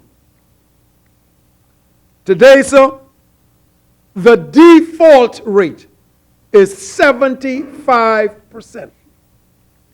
Default. What does that mean? People don't pay back. Now, I don't know if we have it might be, St. Barnabas, that we didn't sell it properly. Our people, some of our people, let me apologize, some of our people have this belief that because it's government's money, I don't have to pay it back. You see this down at the Mortgage Corporation, Department of Housing. Because it's government money, I don't have to pay it back. So it might be a problem that we have with the narrative, with the presentation. We don't emphasize loan that has a corresponding obligation called repayment. 75 default. 75% default rate. Here's what that means, Mr. Speaker. As you and I now speak, at 11:45 this morning, sir, we are owed 156 million buckaroos. That's my deficit. That's my deficit. Wow. 156 million. Now, That goes back to when it was established in 2001. Then the Bank of the Bahamas dropped out of it. And in August of 2009, due to extremely high defaulted rate, the scheme was discontinued. So it goes back to 2003. Yeah, no, not a problem. Not bad. I understand. Frank and full disclosure. No, we ain't blaming nobody. We just saying. No, Mr. Speaker, we just speak. Now, Mr. Speaker, I know the reluctance that governments have had in going after students who have failed to pay the loans back. I understand that. Mr. Speaker, may I speak to the Bahamian people through this House of Assembly? If you owe the government money, Make an arrangement. come and pay us. Make an arrangement. We'd be happy to accommodate whatever schemes, designs you have. If you don't, and we got to come and get you, grief is your fate. I leave that right there, Mr. Speaker, because we cannot afford to be out of pocket $150+ million. Can't happen.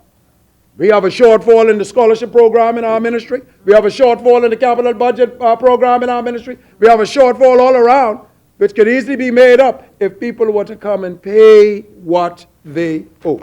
I think there's a song to that extent by Pay Me What You Owe Me. Okay.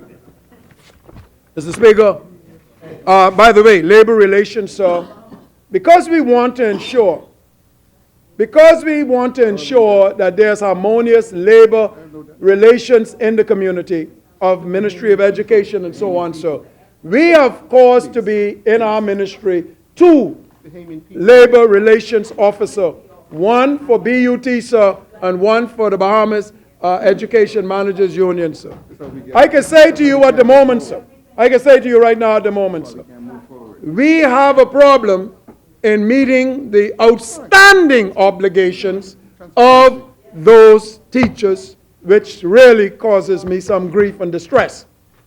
They are owed over $3.5 million.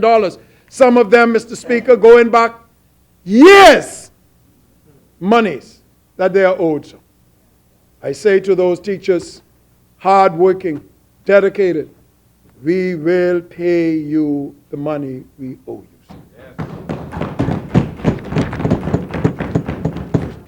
Now, Mr. Speaker, human resources. Mr. Garden Hills, don't do me like that. Say, oh, Lord, as if we go into a funeral. It's going to sound like that. Mr. Speaker, you know, the Ministry of Education has a budget of over $280 million, 66% of which goes to personal emoluments. That doesn't include rent, this, that, and so on.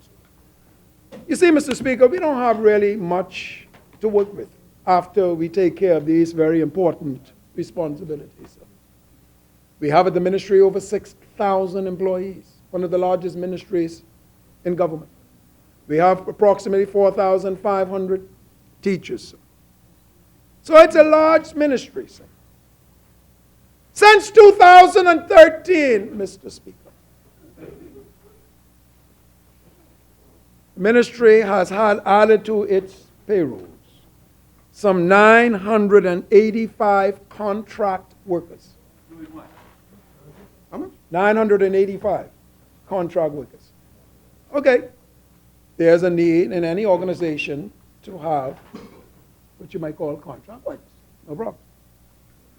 311 of those contract workers, Mr. Speaker, were hired between December 2016, May 2017. 311 of them, sir, were hired. Okay. Now, sir, here's what is disturbing about this, Mr. Speaker. Here's what is disturbing. It's a process that we have got to clean up because it's not fair to these people. You know, again, you see me jumping mid-sentence, but that's okay. I hear people from time to time talk about victimization. You've heard this, Mr. Speaker? Victimization. These are the people who are being victimized. Yes. These are the people who are being victimized. Let me tell you why, Mr. Speaker. When you are hired by, and again, I go back to narrative. You remember, Mr. St. Barnabas? I go back to narrative. How were these people hired? Here's what the process is supposed to be, sir. There's a process to get into the public service. A process, sir, which was contaminated, bastardized, and aborted in at least the Ministry of Education. Well, I understand it may happen often, but the point is the Bahamian people are tired of it. Exactly. And it's unfair to those people.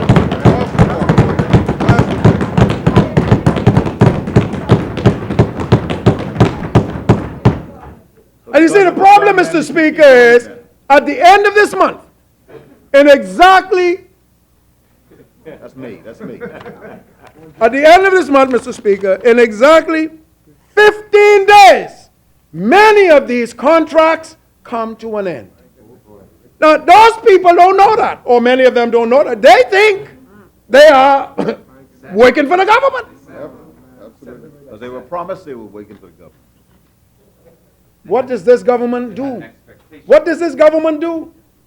Now, you know, the member for Marathon knows about contracts. We are lawyers. When the contract comes to an end, the contract comes to an end. But that's not what they expect, Mr. Speaker. In fact, they have a legitimate expectation because they were sold something different. Again, if you need a person for a particular period of time, fine, you discuss that. You say this is what the period of time is.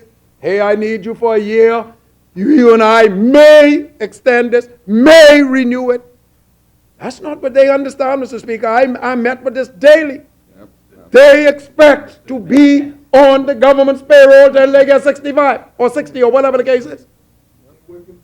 And they want to know why they are not made pension and permanent, or whatever you call it, permanent and pensionable. PNP. PNP. That's good. I'm trying to save my voice. PNP.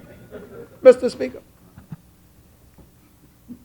And I can remember, as a media person, listening to the former Prime Minister in this House, speaking about these contracts or contracts entered into by a government leading up to a general election. Yeah. You know, I come out of Rotary.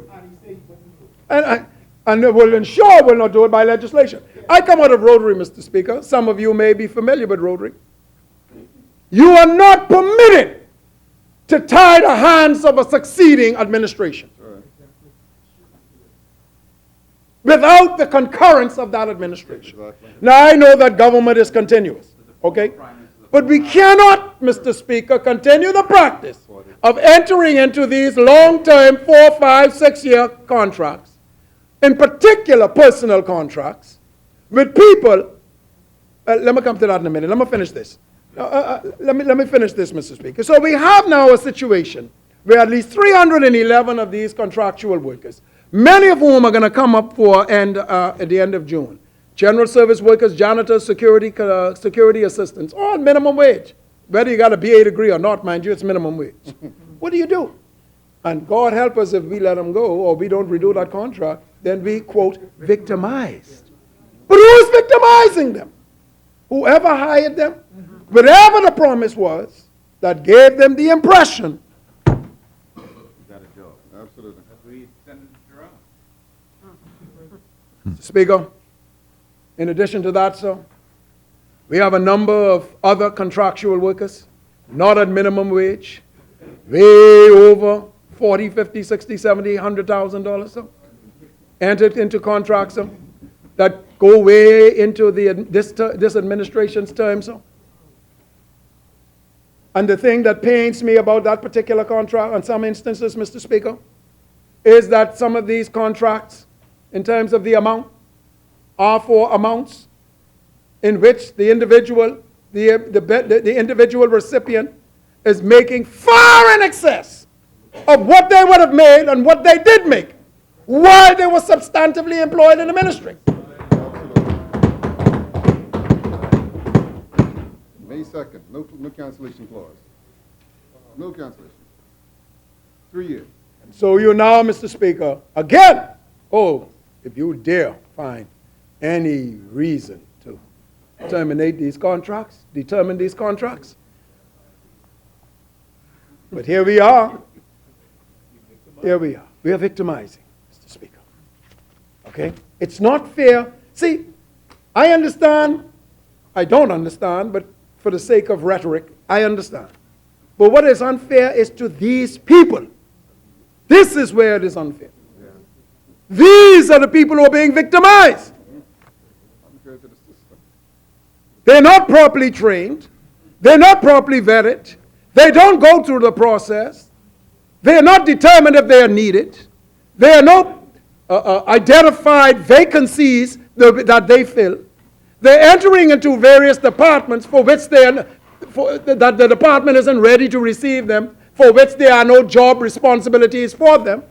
So they're languishing somewhere in the system. We got them on our payroll. The public service doesn't have it on their payroll.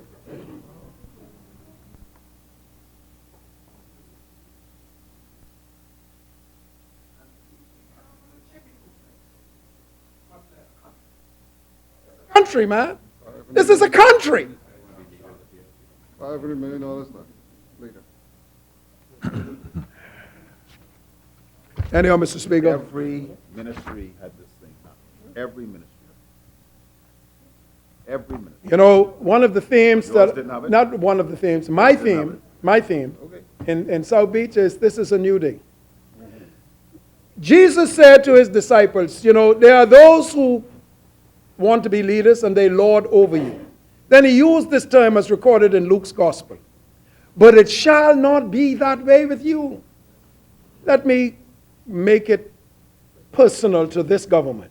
It shall not be that way with us.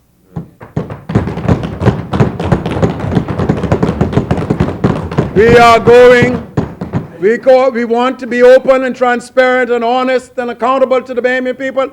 We are telling you now, there's a process. There's a process. That process will be observed, will be respected, it will be adhered to, in all full recognition of the human value that you and I have for each other and respect that we have for each other. We are not going to fool you, bamboozle you, and make you believe that there's something for nothing.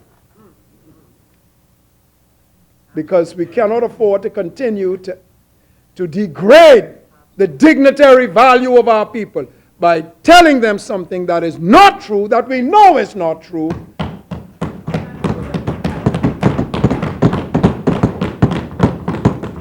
I want to say once again how committed and privileged I am, Mr. Speaker, to the wonderful people of South Beach, my own family, my wife and my sister who sits in the gallery. I want to say that we are committed to ensuring that South Beach remains one of the premier constituencies. All of our constituencies are beautiful, but you know. I want to ensure my beloved South Beach electors that unlike the previous representation they had, where there seems to have been an absent representative What was the name again? who had this Bahamian disease of taking people for granted. It shall not be that way with me, Mr. Speaker. To all things, then, and to the great glory of the Commonwealth of the Bahamas, we give God praise. Amen. Amen.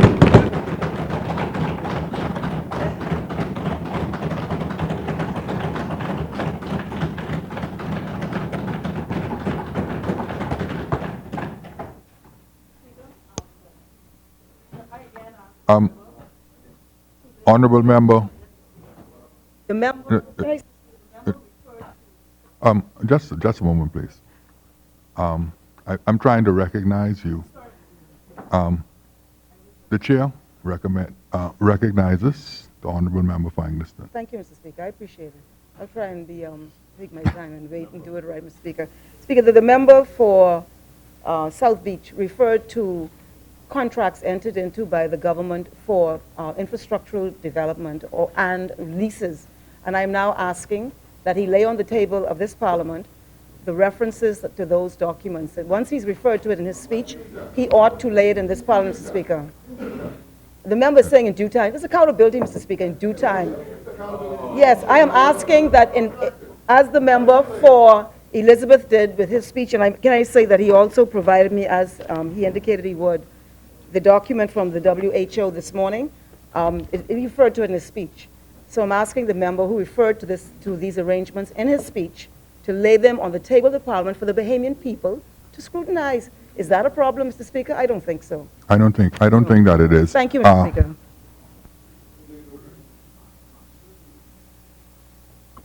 As many? The chair recognizes the honourable member for Fort Charlotte. Thank you, Mr. Speaker. Mr. Speaker, all I can say this morning is, my Lord. To God be the glory, great things he has done. And I just ask that the words of my mouth and the meditations of my heart this morning be acceptable in his sight. Mr. Speaker, I remember in early December of 2005, standing by the track at the University of Puerto Rico, talking to one of my young athletes. See, Mr. Speaker, I had already spent about 4 years, the last 4 years or so of my life, completing my advanced studies and coaching at the university, and was trying to make a decision as to what would be the next steps in my life. I was getting older, Mr. Speaker, and I was trying to make a decision as to whether or not I would stay in Puerto Rico and possibly teach at the university, return to the life I left behind in Georgia, move to Florida, or start all over again in the Bahamas. At the time, Mr. Speaker, I was also working long distance with 2 young Bahamian athletes, Aaron Clare and Derek Atkins, trying to help them fulfill their dreams of becoming championship track athletes. These 2 young men wanted me to return to Georgia to coach them for the upcoming Olympic Games. And I wanted to do it as well, Mr. Speaker. But I remember telling the young Puerto Rican athlete that afternoon that I felt as if whatever God had for me next, it was back in the Bahamas. This was 2005. You see, Mr. Speaker, I could feel it, and I thought I could see it. So without hesitation, I made my way back, supposedly back to the Bahamas, supposedly to be a consultant in the special education department at the Ministry of Education. I was excited to get to work in the system, Mr. Speaker, hoping to use my gifts and talents and life experiences to help solve some of our country's delinquency problems. I already had the job, you know, Mr. Speaker, and so I was excited.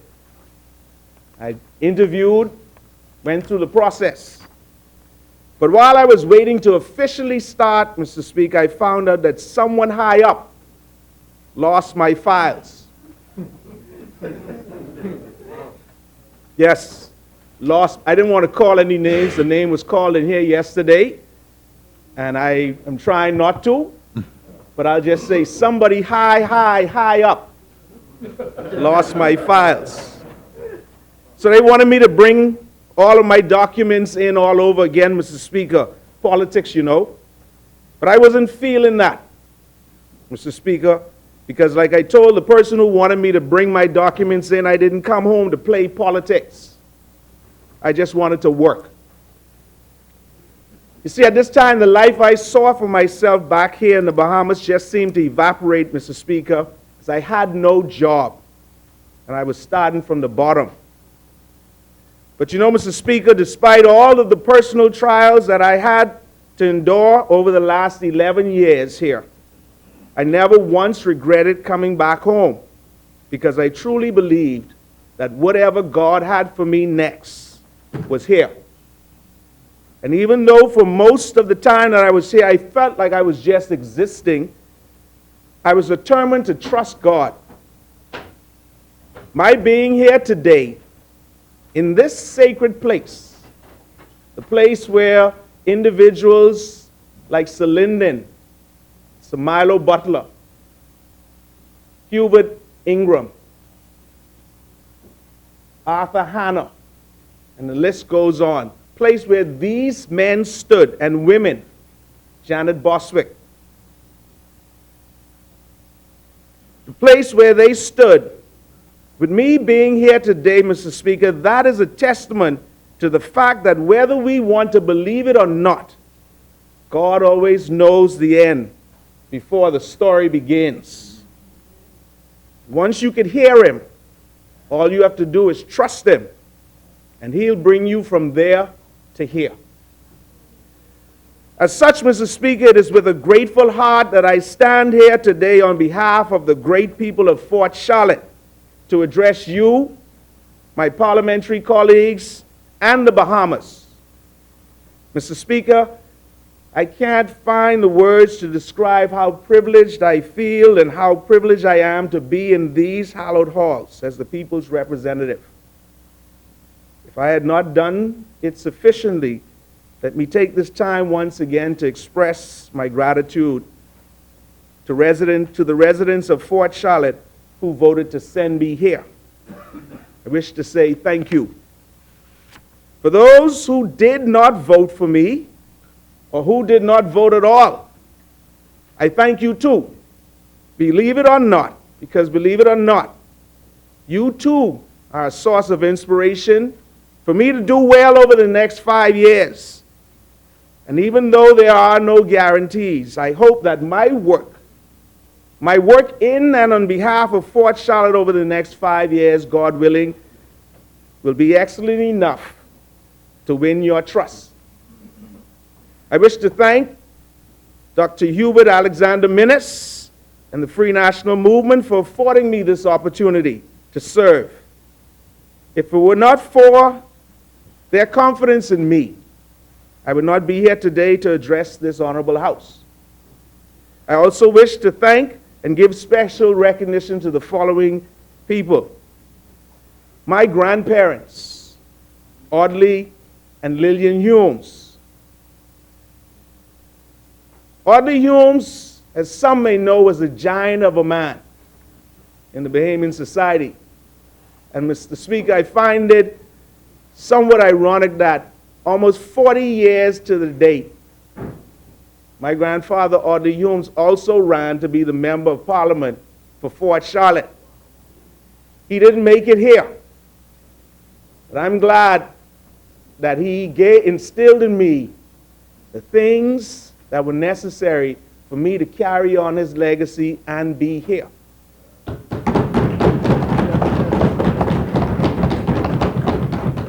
My grandmother Lillian, who I hope is watching today from bed, because I know if she were able, she would be here today. 102.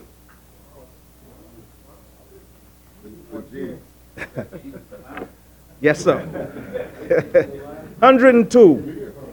And she was no less of a giant of a woman.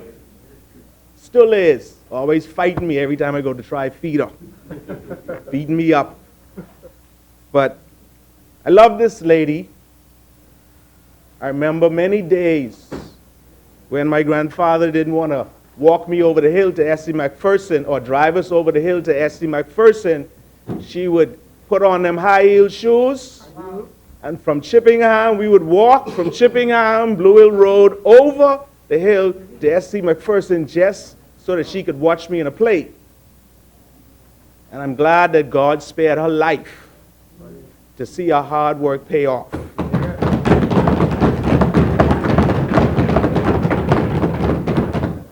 To my mother and belated father, Marcia Young and Alfred St. George Clare, from Mr. Clare, from Turks Island and Inagua. Yes, ma'am. Madam, my God.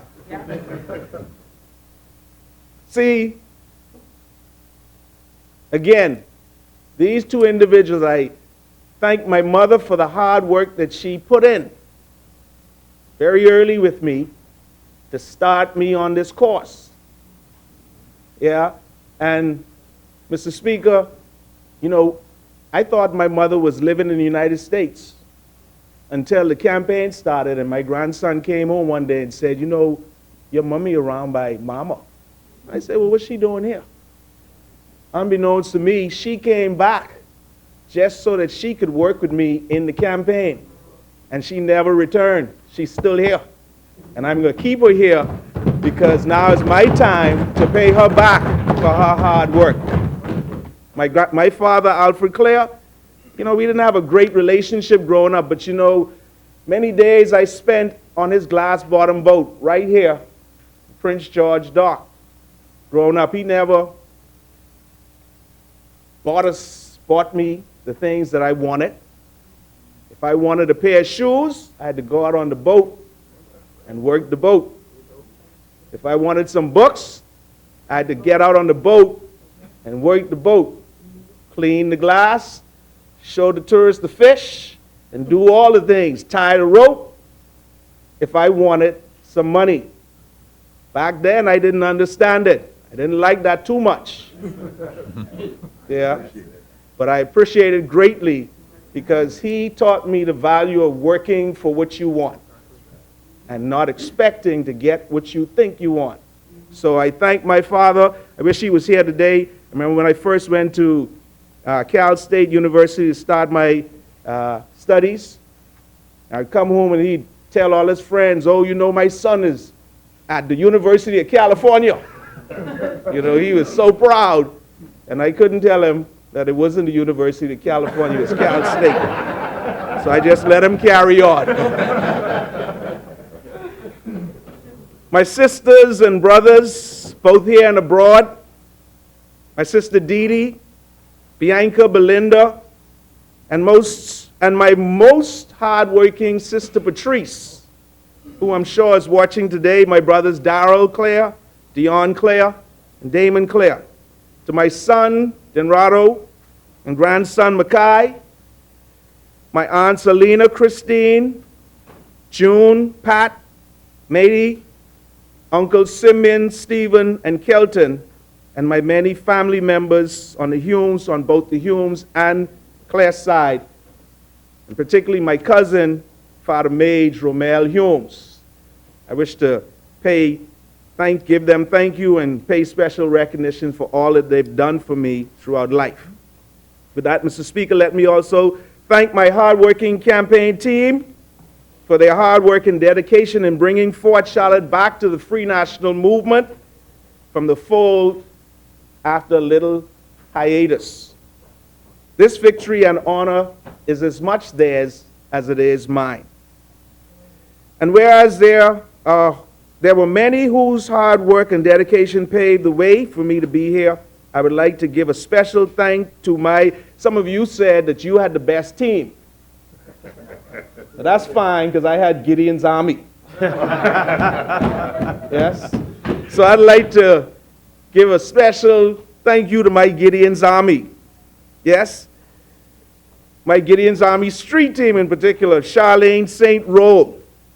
She was at my side, I remember, in 2012 when I was running for the other people. No, let me see. That's my party, too. Before I came home, yes, sir. Now, don't forget now, let me give you a little history, because my grandfather also started his career running for a Green Party as well. Yeah, before he came home. Yes, sir. Back in 2012, I remember Charlene St. Roll. We can come get him. We can come get him. Charlene St. Roll has a special place in my heart because back in 2012, she was on the other side. And, you know, she would give me that scowling face quite a bit because, you know, I was trying to get her spot in Fort Charlotte. But, you know, no matter what, she was a beautiful lady. And as God would have it, years later, she was now, and I was now, on the same team. And so one of the things I learned from that is you always have to be careful. Life comes full circle. So Charlene St. Roll, my mother again, Marsha Young, my Aunt Carolyn, Anton Butler, Patrice Johnson, Brother Winston Davis, Braxton Bowles, Stuart Howell, Mr. Craig Hepburn, Mr. Rudolph Pettigan, Pamela Miller, my campaign manager, Julius Cox, and my wonderful office angels, Kevin Nethersole, Leila Woods, and Elizabeth Williams. This team of individuals, Mr. Speaker, were relentless from start to finish, particularly at the finish. To those who donated to our campaign, I say thank you. To my pastor, Reverend Huda Roll, and the members of the Salem Union Baptist Church, my colleagues at the University of the Bahamas, and the many prayer warriors from the community and beyond, all I can say is that the effectual, fervent prayer of a righteous man availeth much. God has heard your prayers, and he's answered your cry. Now, I saved this one for last. This individual, Mr. Speaker, is a special lady. This is a one-woman campaign team. She don't need no help. And I remember, I think she returned home as well to make sure I was elected. And she sits here today in this gallery. I would like to give special recognition to my Aunt Jane Fernando. Sits right there in the back of the gallery. My other Fort Charlotte mother.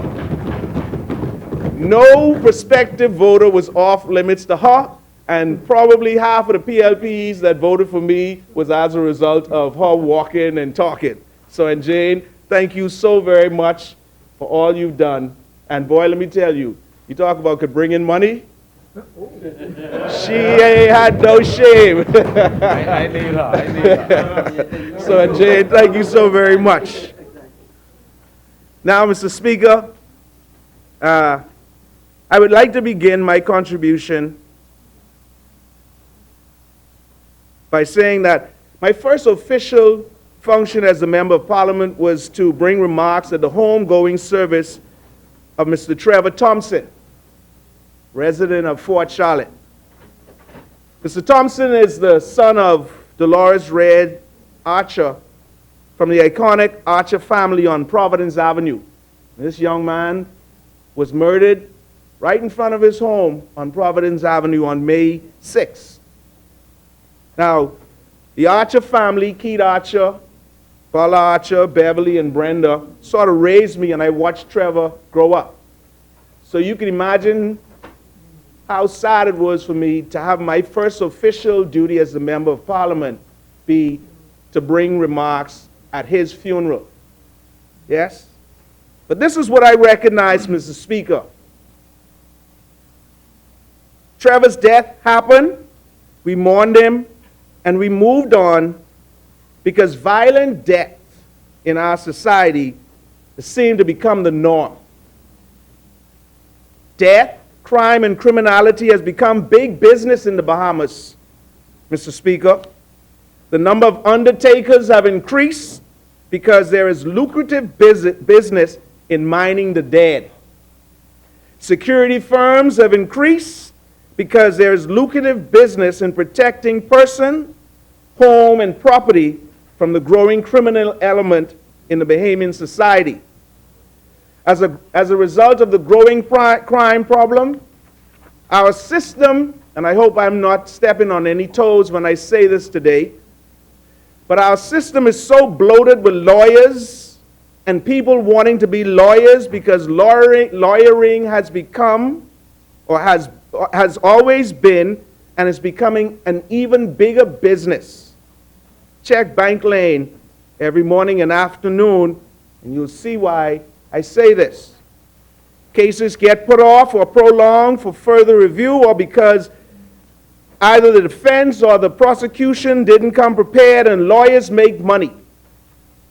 And the clients end up broke and begging, trying to support the lawyer's habit.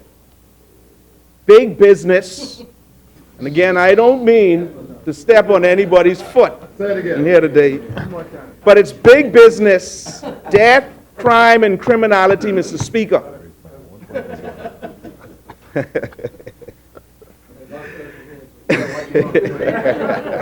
That's why you need to talk.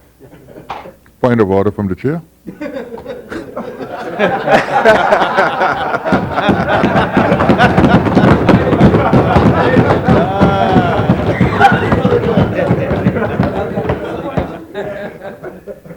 In our attempt to cut down on crime and criminality, Mr. Speaker, we spend an exorbitant amount of money bolstering our police forces with new hires, new cars, firearms, and all other kinds of military gear, to the extent that the former Progressive Liberal Party felt the need to take $1.2 million from the Chinese for armored vehicles, automatic anti-riot grenade launchers, smoke tear gas grenades, anti-riot gear, and other stuff. For what reason, Mr. Speaker? Have we gotten that bad? Yeah. It would appear that the more officers we hired, the more crime and criminal activity increased. The more cars we bought and put on the streets, the more the murder rate went up. We go to war on crime, and crime goes to war on us. And we just continue existing in this vicious cycle. Mr. Speaker, this is my only observation, but it would appear that the continued increases in the military forces in our country, in a country as small as ours, at the rate as ours, is a sure sign that we are not losing control of our society, but that we have lost control. Where we are today, Mr. Speaker, is best captured by the words of Dr. Martin Luther King in his letter from a Birmingham jail. And I'm going to change it up a bit, though, Mr. Speaker, to make it more applicable to our society. He says, we stand in the middle of two opposing forces in our Bahamian community. One is a force of complacency made up of Bahamian people who, as a result of long years of oppression, have been so completely drained of self-respect and a sense of somebodyness that they have just adjusted to segregation, separation, and marginalization. And two, the other force, a few Bahamians in the middle class and upper class who, because of a degree of academic and economic security, and because at points they profit by segregation, have become unconsciously insensitive to the problems of the masses. The other force is a force of bitterness and hatred that comes perilously close to advocating violence, and in too many instances leading to violence and violent deaths. In a society supposedly built on Christian principles, Mr. Speaker, it appears as if all we want to do to each other is find the next method to penalize, be punitive towards, or cannibalize one another. And in particular, those who are less fortunate than we are, primarily for our own profits. All I say, Mr. Speaker, is that death, crime, and criminality has become big business, perhaps to the detriment of us solving this one problem. The solution, I feel, Mr. Member from South Beach, to this death, crime, and criminality is buried somewhere in our willingness to slowly put these industries that I spoke about earlier to rest in favor of creating newer industries that do not profit off of the faults and pains of our people, but instead profit off our people's gifts and talents so as to enlarge our territory, like the songwriter says. Additionally, it's buried in the midst of our understanding of and willingness to not only hear and say, but heed and do something about the old adage, idle hands are the devil's playground. We say this so much, sir, that we don't even pay attention to it anymore. And our government, this Free National Movement government, has proposed a great deal of initiatives to bring relief to the Bahamian people. It is my hope that with the funds that we are borrowing, Mr. Deputy Prime Minister and Minister of Finance, that we make idle hands and minds a priority of our spending. Idle hands are the devil's playground. Pay your bills, but live in the condition that we live in. Idle hands are the devil's playground. A bit later in this presentation, Mr. Speaker, I'll tell this Honorable House some of the plans that we have in store for the residents of Fort Charlotte that will assist our government's effort to rid our country of this scourge of death, crime, and criminality, and to occupy idle hands. But until then, Mr. Speaker, I beg your pardon to share a few other observations. For the most part, Mr. Speaker, Fort Charlotte, the community where I was born, raised, and still live, is a quiet, peaceful community with a diverse makeup of people. Extending from Prospect Ridge in the west, John F. Kennedy Drive, and Farrington Road in the south, Nassau Street in the east, and Bay Street in the north, Fort Charlotte, when I was growing up, used to be a picturesque tourism center on the island of New Providence. Yeah. In addition to flocking to the historic fort on the top of the hill, tourists would come in droves to visit the seafloor aquarium and the industrial gardens, or ride in horse-drawn carriages and taxi cabs, admiring the homes and gardens in the neighborhood. There was a certain pride associated with being from Fort Charlotte, and I believe Fort Charlotte was probably one of the first middle, upper-class communities on the island. Over the years, however, I watched as our community slowly lost its luster and life as a result of just bare minimum representation. Almost everywhere you look in the community, residents are barely making it. I mean, even though I was a professor at the College of the Bahamas, I wasn't immune to the just barely making it syndrome. Yeah? But even in my struggles, my heart would always go out to those people in my community and the surrounding areas, because if I were having a hard time making it, I would only try to imagine what it was like for them. Before I became a part of this government, when I was just that regular Bahamian, like most, hustling to keep my head above water in this somewhat chaotic society, I would look at the chaos around me, all the debt, all the criminal activity, all the other elements associated with this vexing issue, all the way we treated our elderly citizens, the high level of poverty that led so many to get involved in criminal activity. And I will repeat this again, the way we treated our elderly citizens who slave away their lives from sunup to sunset to make this country run, to only be left out in the coals, both literally and figuratively, begging and borrowing without dignity in their old age. I would always wonder why it had to be this way. Yeah? Why do we have to live like this?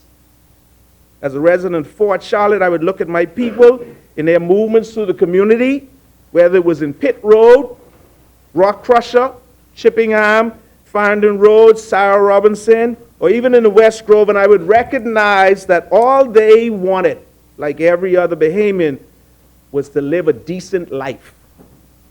They wanted to work for themselves or have a decent job so that they could pay their own way in society, so that they could pay their electricity bills, they could pay their cable bills, water bill, grocery bill, give their children a proper education, fix their roofs if they got damaged, and just live comfortably. To have enough money to put in their pockets, to go to Bamboo Shack, or Galleria Cinemas, or to Outback if they wanted to, take a little trip to the islands to visit some family, or to go to Orlando to do some shopping, or get off from work early to go pick up their children, or just stop on the corner to get a little drink for a while before they go home. That's all they wanted. They didn't want much, Mr. Speaker. They just want to go home to peace and quiet, and even if they have 1 or 10 children, they wanted to know that they could pay their own way and live and die decently in this society. They didn't want much. good lighting on their streets, and timely garbage collection in the government subdivisions that we put them in. And even though it was rough on them, Fort Charlotte people, like most, pay or try to pay their taxes as the law prescribes. And at the same time, they elect governments to manage those taxes wisely so that they can live that simple little Bahamian lifestyle. They could care less whether we borrowed on the money, invest with the money, or build with it. They just wanted their elected officials to use their money with sense and make it affordable for them to live. They didn't want much, Mr. Speaker. But one of the problems the people told me that they have, Mr. Speaker, is to see their hard-earned dollars leave their pockets and paychecks to be pissed away. Quote unquote, pissed away.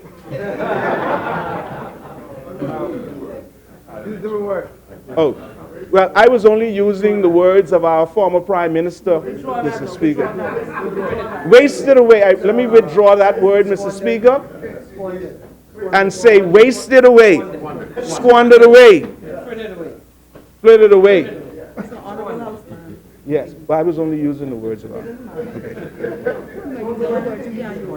Wasted away by their government, who then turn around again to tax them harder and borrow more, putting more burdens on their back.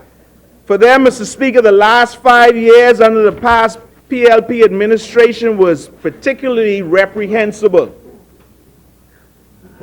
$20 million in police time money, gone. Overtime money, gone.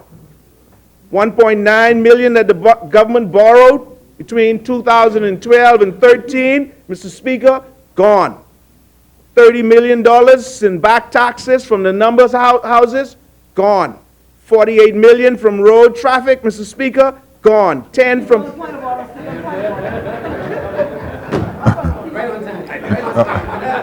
The chair recognizes the honorable member for Angleston. Speaker, point of order is that this member is misrepresenting the truth. And that's a very serious assertion for a fellow member. First of all, Speaker, public taxes are not gone. They go somewhere. And so to give the impression that they're gone is not correct. And it's just rhetoric. The second point that is more fundamental for me, though, Mr. Speaker, as former Minister of Transport, I call on this member, and I'm glad he's given me the opportunity because I said I was waiting for it. I call on this member to lay on the table of this House evidence that $48 million went missing from the Road Traffic Department, Speaker. Otherwise, he should withdraw it, Mr. Speaker, and it should be struck from the record, Mr. Speaker. This is not the rally, Mr. Speaker. This is the House Assembly. And there's two sides to the story. So I ask this member, Mr. Speaker, either substantiate that allegation, because I served as minister, that $48 million went missing from the public treasury or from road traffic, or withdraw it, and I ask it to be expunged from the record, Mr. Speaker. Honorable member. Okay. Mr. Speaker, in the interest of time, what I will try to do is see what we can do to locate the Auditor General's report so we can lay that on the table of the House. But let me rephrase my words then, Mr. Speaker, in the interest of time. We'll lay it again. Let me rephrase my word. Unaccounted, still unaccounted for. What is the point of order? I'm asking the member to either substantiate or withdraw. It's a simple matter, Speaker. And if the Auditor General's report is right in this Parliament, he ain't got to wait long. He could, during lunch break, he could find it. And I want him to find an Auditor General's report which says $48 million went missing from the Road Traffic Department. But until then, Mr. Speaker, he ought to withdraw it, and I'm asking it to be expunged from the record. Honorable member, if I recall, the honorable member for Angleston, in your presentation, you raised the issue of the $48 million allegedly going missing from your ministry.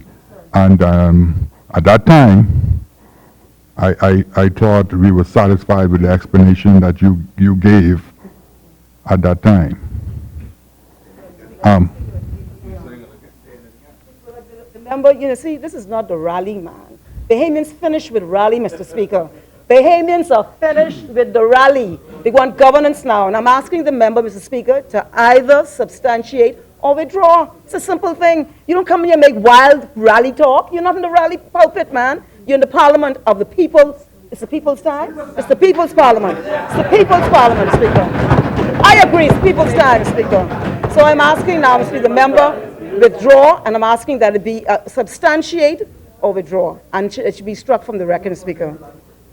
The position of the chair is this. There is... You speaking to me, Speaker? Should I be on my feet? Pardon? Should I be on my... I'm going to be speaking to you. Yes, yes.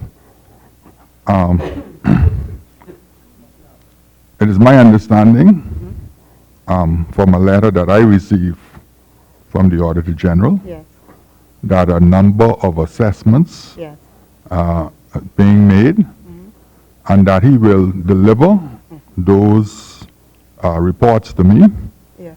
for me to lay on the Yes. table of the House of Assembly. Yes, Mr. Speaker. And one of those areas is Road traffic. Road Traffic So- Department. Yes, Mr. So when that occurs, Yes.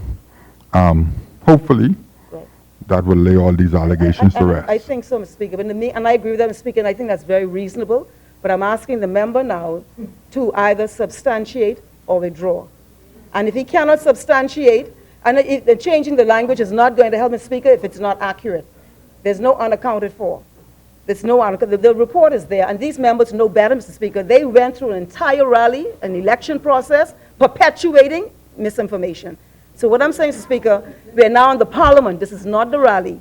And I'm asking the member to either substantiate or withdraw, Speaker. It's a simple thing. It's just normal. You can't substantiate, withdraw. Member for Port Charlotte? In the interest of time, and until I can once again bring this to the House to appease the member from Angleton, I will withdraw those statements and move on. I hope that I will not cause her any grievance further. Thank you. I appreciate that.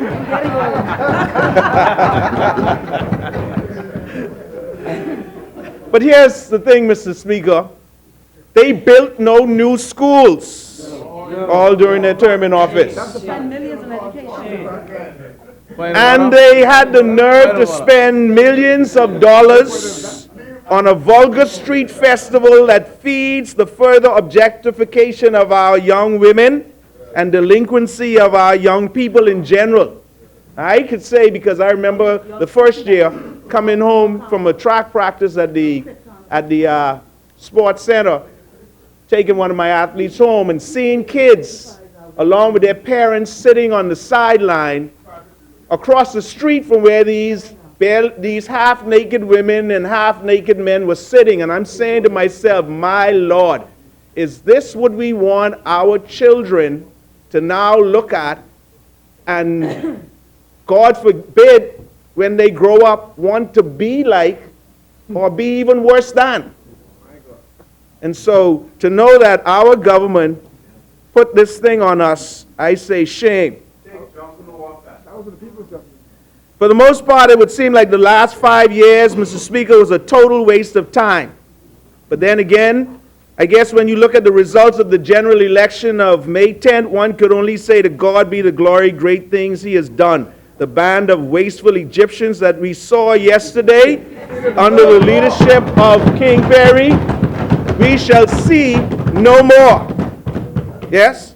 Now, Mr. Speaker, once again, the Free National Movement has been charged with cleaning up the mess, their mess, but just like they did in 1992 and in 2007, we did it before, so we can do it again. And it is my hope, Mr. Speaker, that the ranting and raving and questioning coming from the remaining four to my right would turn to humility and great... Point of order, Mr. Speaker. Point of order. The chair recognizes the member from Angleston. I know the member is new. And so I give leeway for that, Mr. Speaker. But the first thing you do in here, Mr. Speaker, you treat other members with respect. You don't come in here and say that when a member speaks on behalf of the people of this country who elected them, that they are ranting and raving, Speaker. It's a disgrace, and I'm asking this member to manage his dialogue. He's an educator, man. Manage your dialogue, that one that perpetuates respect in this House. And I ask that what he said about the contributions of the 4 members in this Parliament, only 4 of us, might be more next time. Who knows, Mr. Speaker? That's how it is. Our history has shown, Mr. Speaker. See, this is where I've seen the intoxication before, and I gotta be careful, Mr. Speaker. In politics, today it's out every 5 years since 1997, we've been changing governments, 5-year chunks. So no one should get excited. Let's do the best we can while we're here and hope we're re-elected. But I'm asking that the member withdraw how he described the contribution of the members on this side who are represented by the Bahamian people, and that be struck from the record, Mr. Speaker. It's a disgrace. Honorable member from Port Charlotte. I want to talk. Yes, sir, Mr.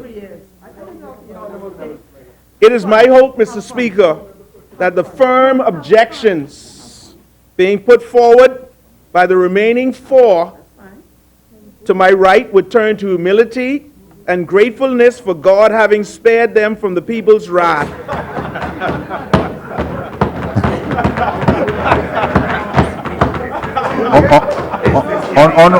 The chair recognizes the honorable member from Angaston. Mr. Speaker, let me just say to the Speaker, I want to be careful how I describe the dialogue of the member of Fort Charlotte, who is a first-time member in this House, and it's the grace of God that has him here. Grace of God does not single out or in favor or otherwise to 1 or 2 people. The grace of God attaches to all of us. The grace of God has him here. The grace of God has us all here also. And I would urge the member, Mr. Speaker, that he attach to his dialogue and his presentation a level of humility, because it's not being exhibited right now. He's speaking about humility on our side, Mr. Speaker. So, Mr. Speaker, I call on this member. Yes, I can tell him. He's telling me. Speaker, listen, Mr. Speaker, I want everyone here to understand, they can talk all they want, but I'm going to say what I am going to say. So I don't want no one to believe they can talk down this member of Parliament. So, Mr. Speaker, I am objecting to the language that this member, it is demeaning, it's insulting, it is personal. The rules don't allow it. And I can find it for you, Mr. Speaker. It's insulting. It's insulting. We do not have to insult each other in this House, Mr. Speaker. The grace of God has Fort Charlotte right here, nothing else. So I don't want him, to Speaker, insulting members of this House, Speaker. And I ask that he withdraw it or manage his language in a way that's respectful to to other members of the House, Mr. Speaker. Before you sit, honorable member, what specifically, in the recent comments, what specifically would you like the honorable member to withdraw? That we should be humble and grateful because it's the grace of God that spared us from some ravage. Mr. Speaker, but Speaker, it is demeaning language of fellow members, Mr. Speaker. It is demeaning. It's demeaning. It's demeaning of the Bahamian people, Mr. Speaker. The Bahamian people elected us, and that's why we're here. We don't have to be anything except respectful to the chair and to each other. That's the only thing we got to be. We ain't got to be grateful for anything he says, Mr. Speaker. Speaker, the point I'm making is that the language is imbued with a level of disrespect for other members. I mean, if that's the way he wants to go, I can do it to you, Speaker. Speaker, all I'm saying, Mr. Speaker, I am Speaker. Keep quiet, please, while I'm trying to speak to the Speaker. Please, Mr. Speaker. No, I'm serious with that, Speaker. The member is heckling, and I'm trying to speak to you. He can heckle all he wants, Mr. Speaker, all he wants. But I'm going to communicate with you, Speaker, undeterred. Speaker, what I'm saying to you is that if we are allowed now to go down this road, I have no problem, Speaker, I could probably do better than 99.999% in this House. If that's the way we're going to do it, no problem, Speaker. But my understanding is that you treat members with respect. Now, if we're not going to do that, and if we're going to demean and create caricatures of each other, no problem, Mr. Speaker. But I know personally I won't stand for it. But if that's how I could do someone else, and then I'll do that, Mr. Speaker. Fort Charlotte would be top of my list, Mr. Speaker. Thank you. Honorable member,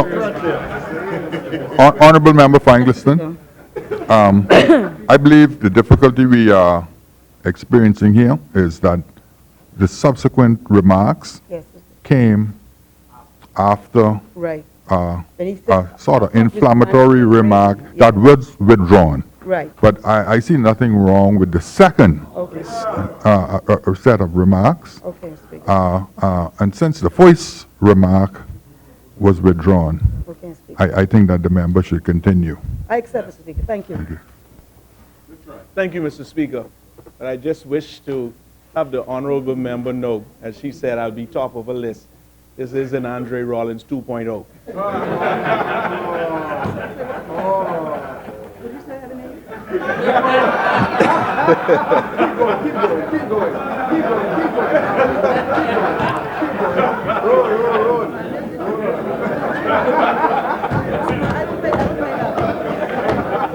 Mr. Speaker, I am grateful for God having spared my life to be. I thought I said that very early, and I'm only saying the same. We should all be thankful for God having spared us from the people's wrath long enough to partake in his bounty under the Free National Movement, this new Free National Movement administration.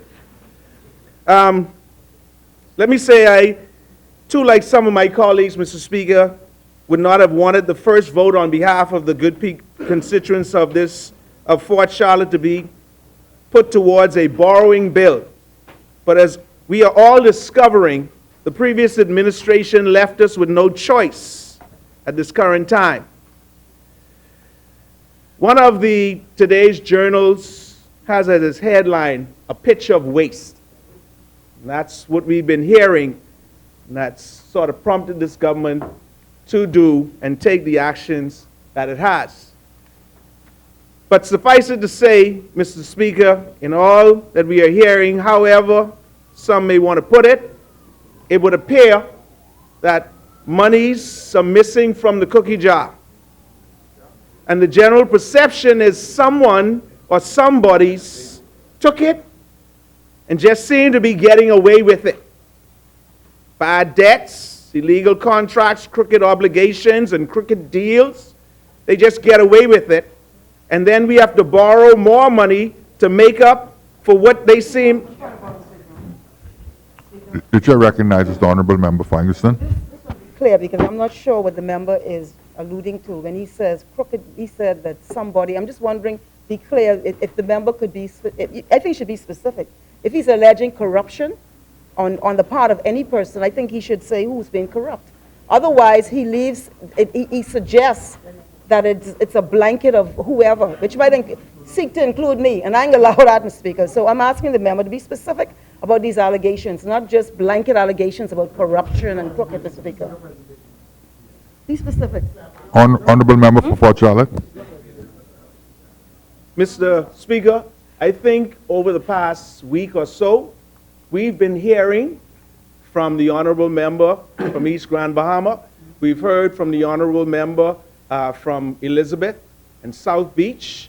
We've heard from several others, instances where there are allegations of misappropriations and wastage. And this is all I'm saying, Mr. Speaker. I'm not, and I'm saying that in some ways it appears as if, this is what I'm saying, Mr. Speaker, that people are just walking away. Yeah, and this isn't new. This has been years. Before I came into government, I watched it. As a journalist at the Tribune, I covered it. So this isn't some fantasy that I'm making up. These are things that listen, Mr. Speaker, these are things that I know.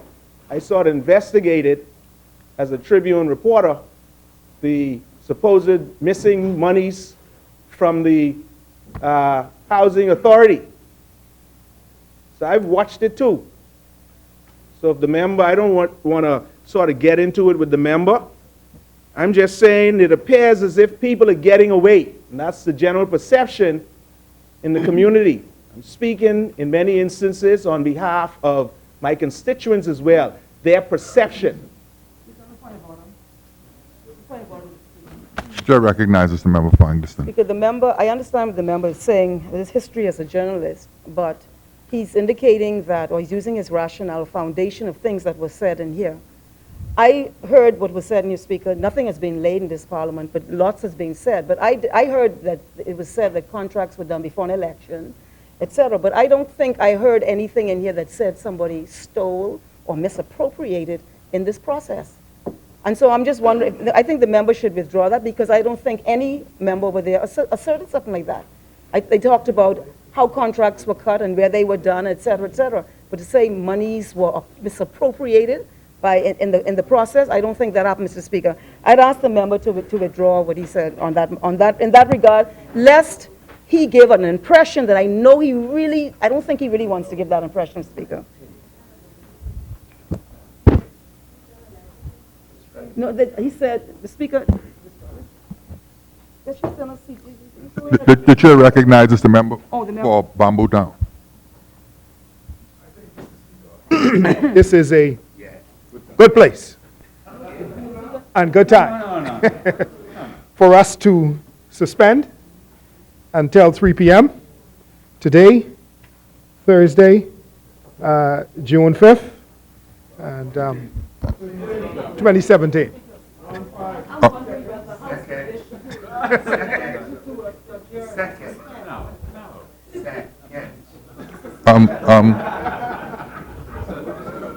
Honorable member. Yes, you cannot speak after a motion, and the motion has been put to suspend, and it's been seconded.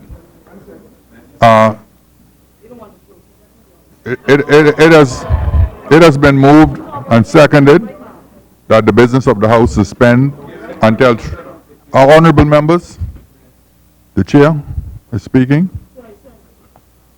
It has been moved and seconded that the business of the House suspend until 3 p.m.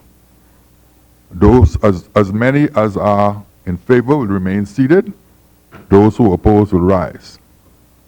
The business of the House stands suspended until 3 p.m. All right.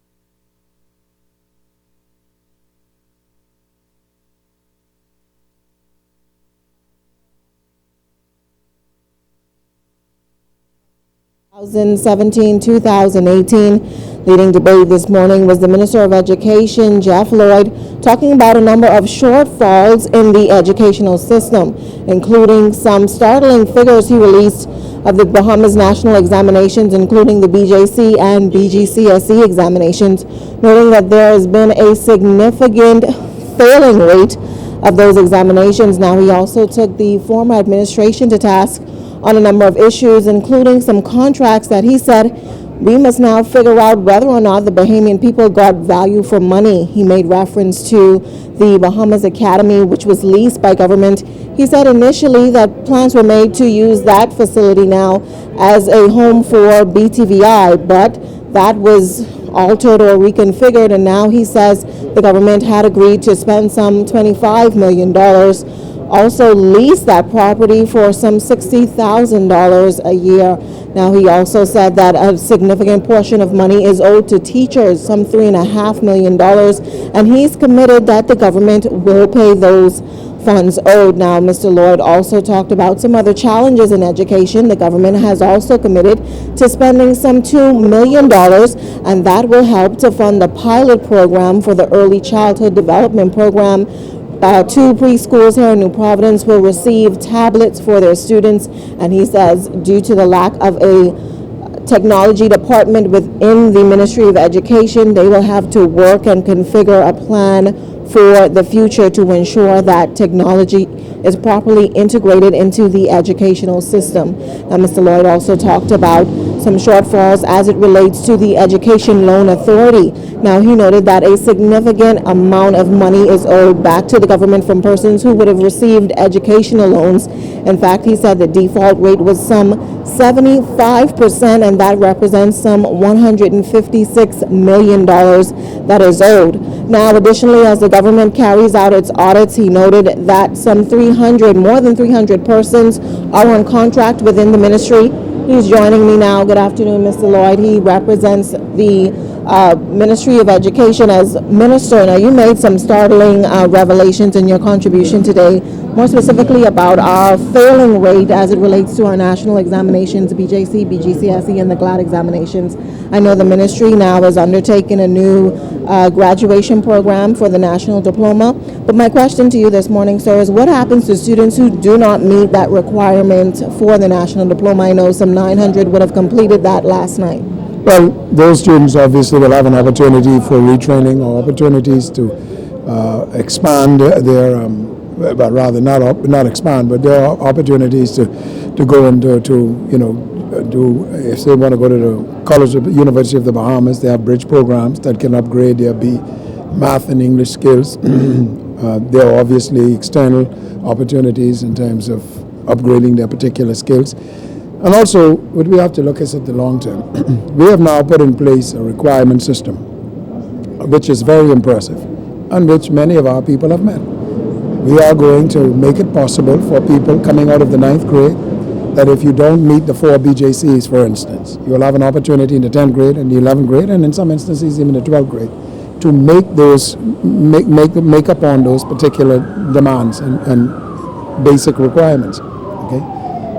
So I want to focus more on what has begun and how our people now can, and particularly our parents, can appreciate that now because of these requirements, the government and the people of this country are serious about education. They need a qualified, skilled workforce, citizenry, capable, and that there are standards that have to be met. And those standards, if they are not met, is going to lead to a life of grief, misfortune for our people. So I'm happy that our people are beginning to realize and recognize and understand that this thing is serious. This is serious business, and demonstrated last night in the National Stadium with over 900 students, many of whom were in the honors program, which means they exceeded. We are getting the message through. So there are still opportunities. You got BTVI. They've got remedial programs in BTVI for persons who need upgrade in their math and English skills and literacy skills. Like I said, College of the Bahamas, University of the Bahamas, keep saying college, University of the Bahamas, upgrade through a bridge program, upgrade their math and English skills. And many are going to take advantage of that. Okay, another issue you talked about today was ensuring that the Bahamian people get value for money. You made reference to a contract now that the government has with the Bahamas Academy in terms of leasing that program. You said you weren't sure of all the details, but how important is it for you to make that information transparent to the Bahamian people? Well, it has to be transparent, and that's what's going to happen. As soon as all of the paperwork, we have enough information that we could come to the House of Assembly and say what we said. We have got the cabinet conclusions where over the last 7-8 months, we have seen decisions by the cabinet of the Bahamas of the previous administration that gave approval for $18 million in one instance, $5 million in another instance, and several hundred thousands of dollars in another instance.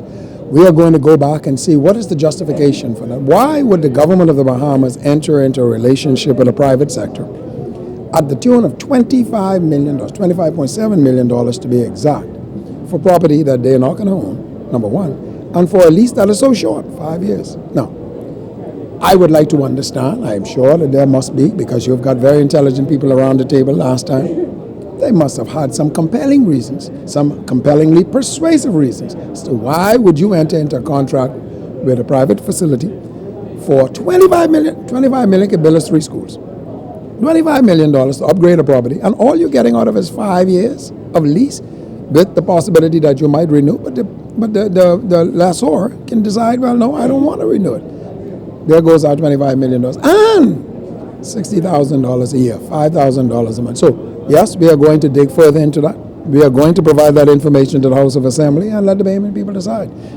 Thank you so much, Mr. Lloyd, for joining us. Well, And of course, thank of course, debate continues on the budget this afternoon. We also have joining with us the Leader of Opposition Business, Engliston MP, Mrs. Glenna Hannah Martin. She today talking about making sure the government substantiates a lot of the claims that are being made during this budget debate. Ms. Hannah Martin, how strongly do you feel that the relevant information must also support these claims? Well, I think that we already saw in at least two instances. I think one was the issue of an allegation that people were hired in Acklands, 41 people, just before the elections, and I was able to find letters which show that that was not the case. That I think the letters were going back to February or something. And then the second issue was one where it was alleged that a contract was signed just before the election for millions in Grand Bahama.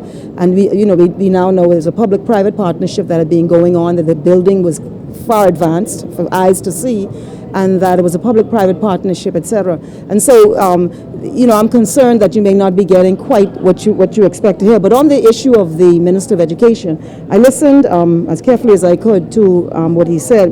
And on the policy initiatives, I found it very interesting that a lot of what he spoke of, he referred heavily to the National Development Plan. And I just want to say, and I think the prior government must take credit for that initiative. It was housed in the Office of the Prime Minister, and it was that which began for the first time bringing together all of the conceptual issues that impact our country and creating a way forward. And I noticed the minister spoke repeatedly about that, even on the issue of curriculum development, etc. And so I just wanted to say that governments are continuous, but while he was making a lot of assertions and allegations, fundamentally on the issue of education, we saw that a lot of it was based on the National Development Plan. The second thing, which was the issue of the infrastructure, and I think that he just spoke to you about that, the issue of monies paid with the Conference of the Seventh-day Adventists. Well, anyone who knows the Conference of the Seventh-day Adventists know that they're an upstanding grouping in our country and have really paved the way for education and higher education, for decades. And so we don't want a misconception to be developed about their involvement in any process. I'm trying to get the facts. I've asked them to lay it on the table so that the country can understand the nature of the relationship. But my understanding is that the prior government, in its effort to rent premises, as it has done over the many years, entered into relationships with the Roman Catholic Church, the Conference of Seventh-day Adventists, for the lease of land, the redevelopment of land at public expense, and with a reduced lease payment, because I think he said $60,000, a reduced lease payment, then there were options to renew. So it was intended to be a medium to long-term merging of partnerships, and it was done with the Catholic Church. And so lest the Bahamian people are led to believe that we went in some mindless situation. I want to put that into perspective. But I think it's very important that we manage ourselves in the Parliament in a way that does justice to the truth and the facts. Thank you so much, the Member of Parliament for Engliston, explaining really the former administration's reasoning behind that contract that the Minister of Education made reference to involving the Bahamas Academy site that the government had agreed to lease for a 5-year period. Well, also contributing to the debate today was the Fort Charlotte MP, Mark Humes, and he will continue his contribution when the House of Assembly resumes at the 3 o'clock hour. Reporting from the House of Assembly, I'm Janae Noel Ferguson.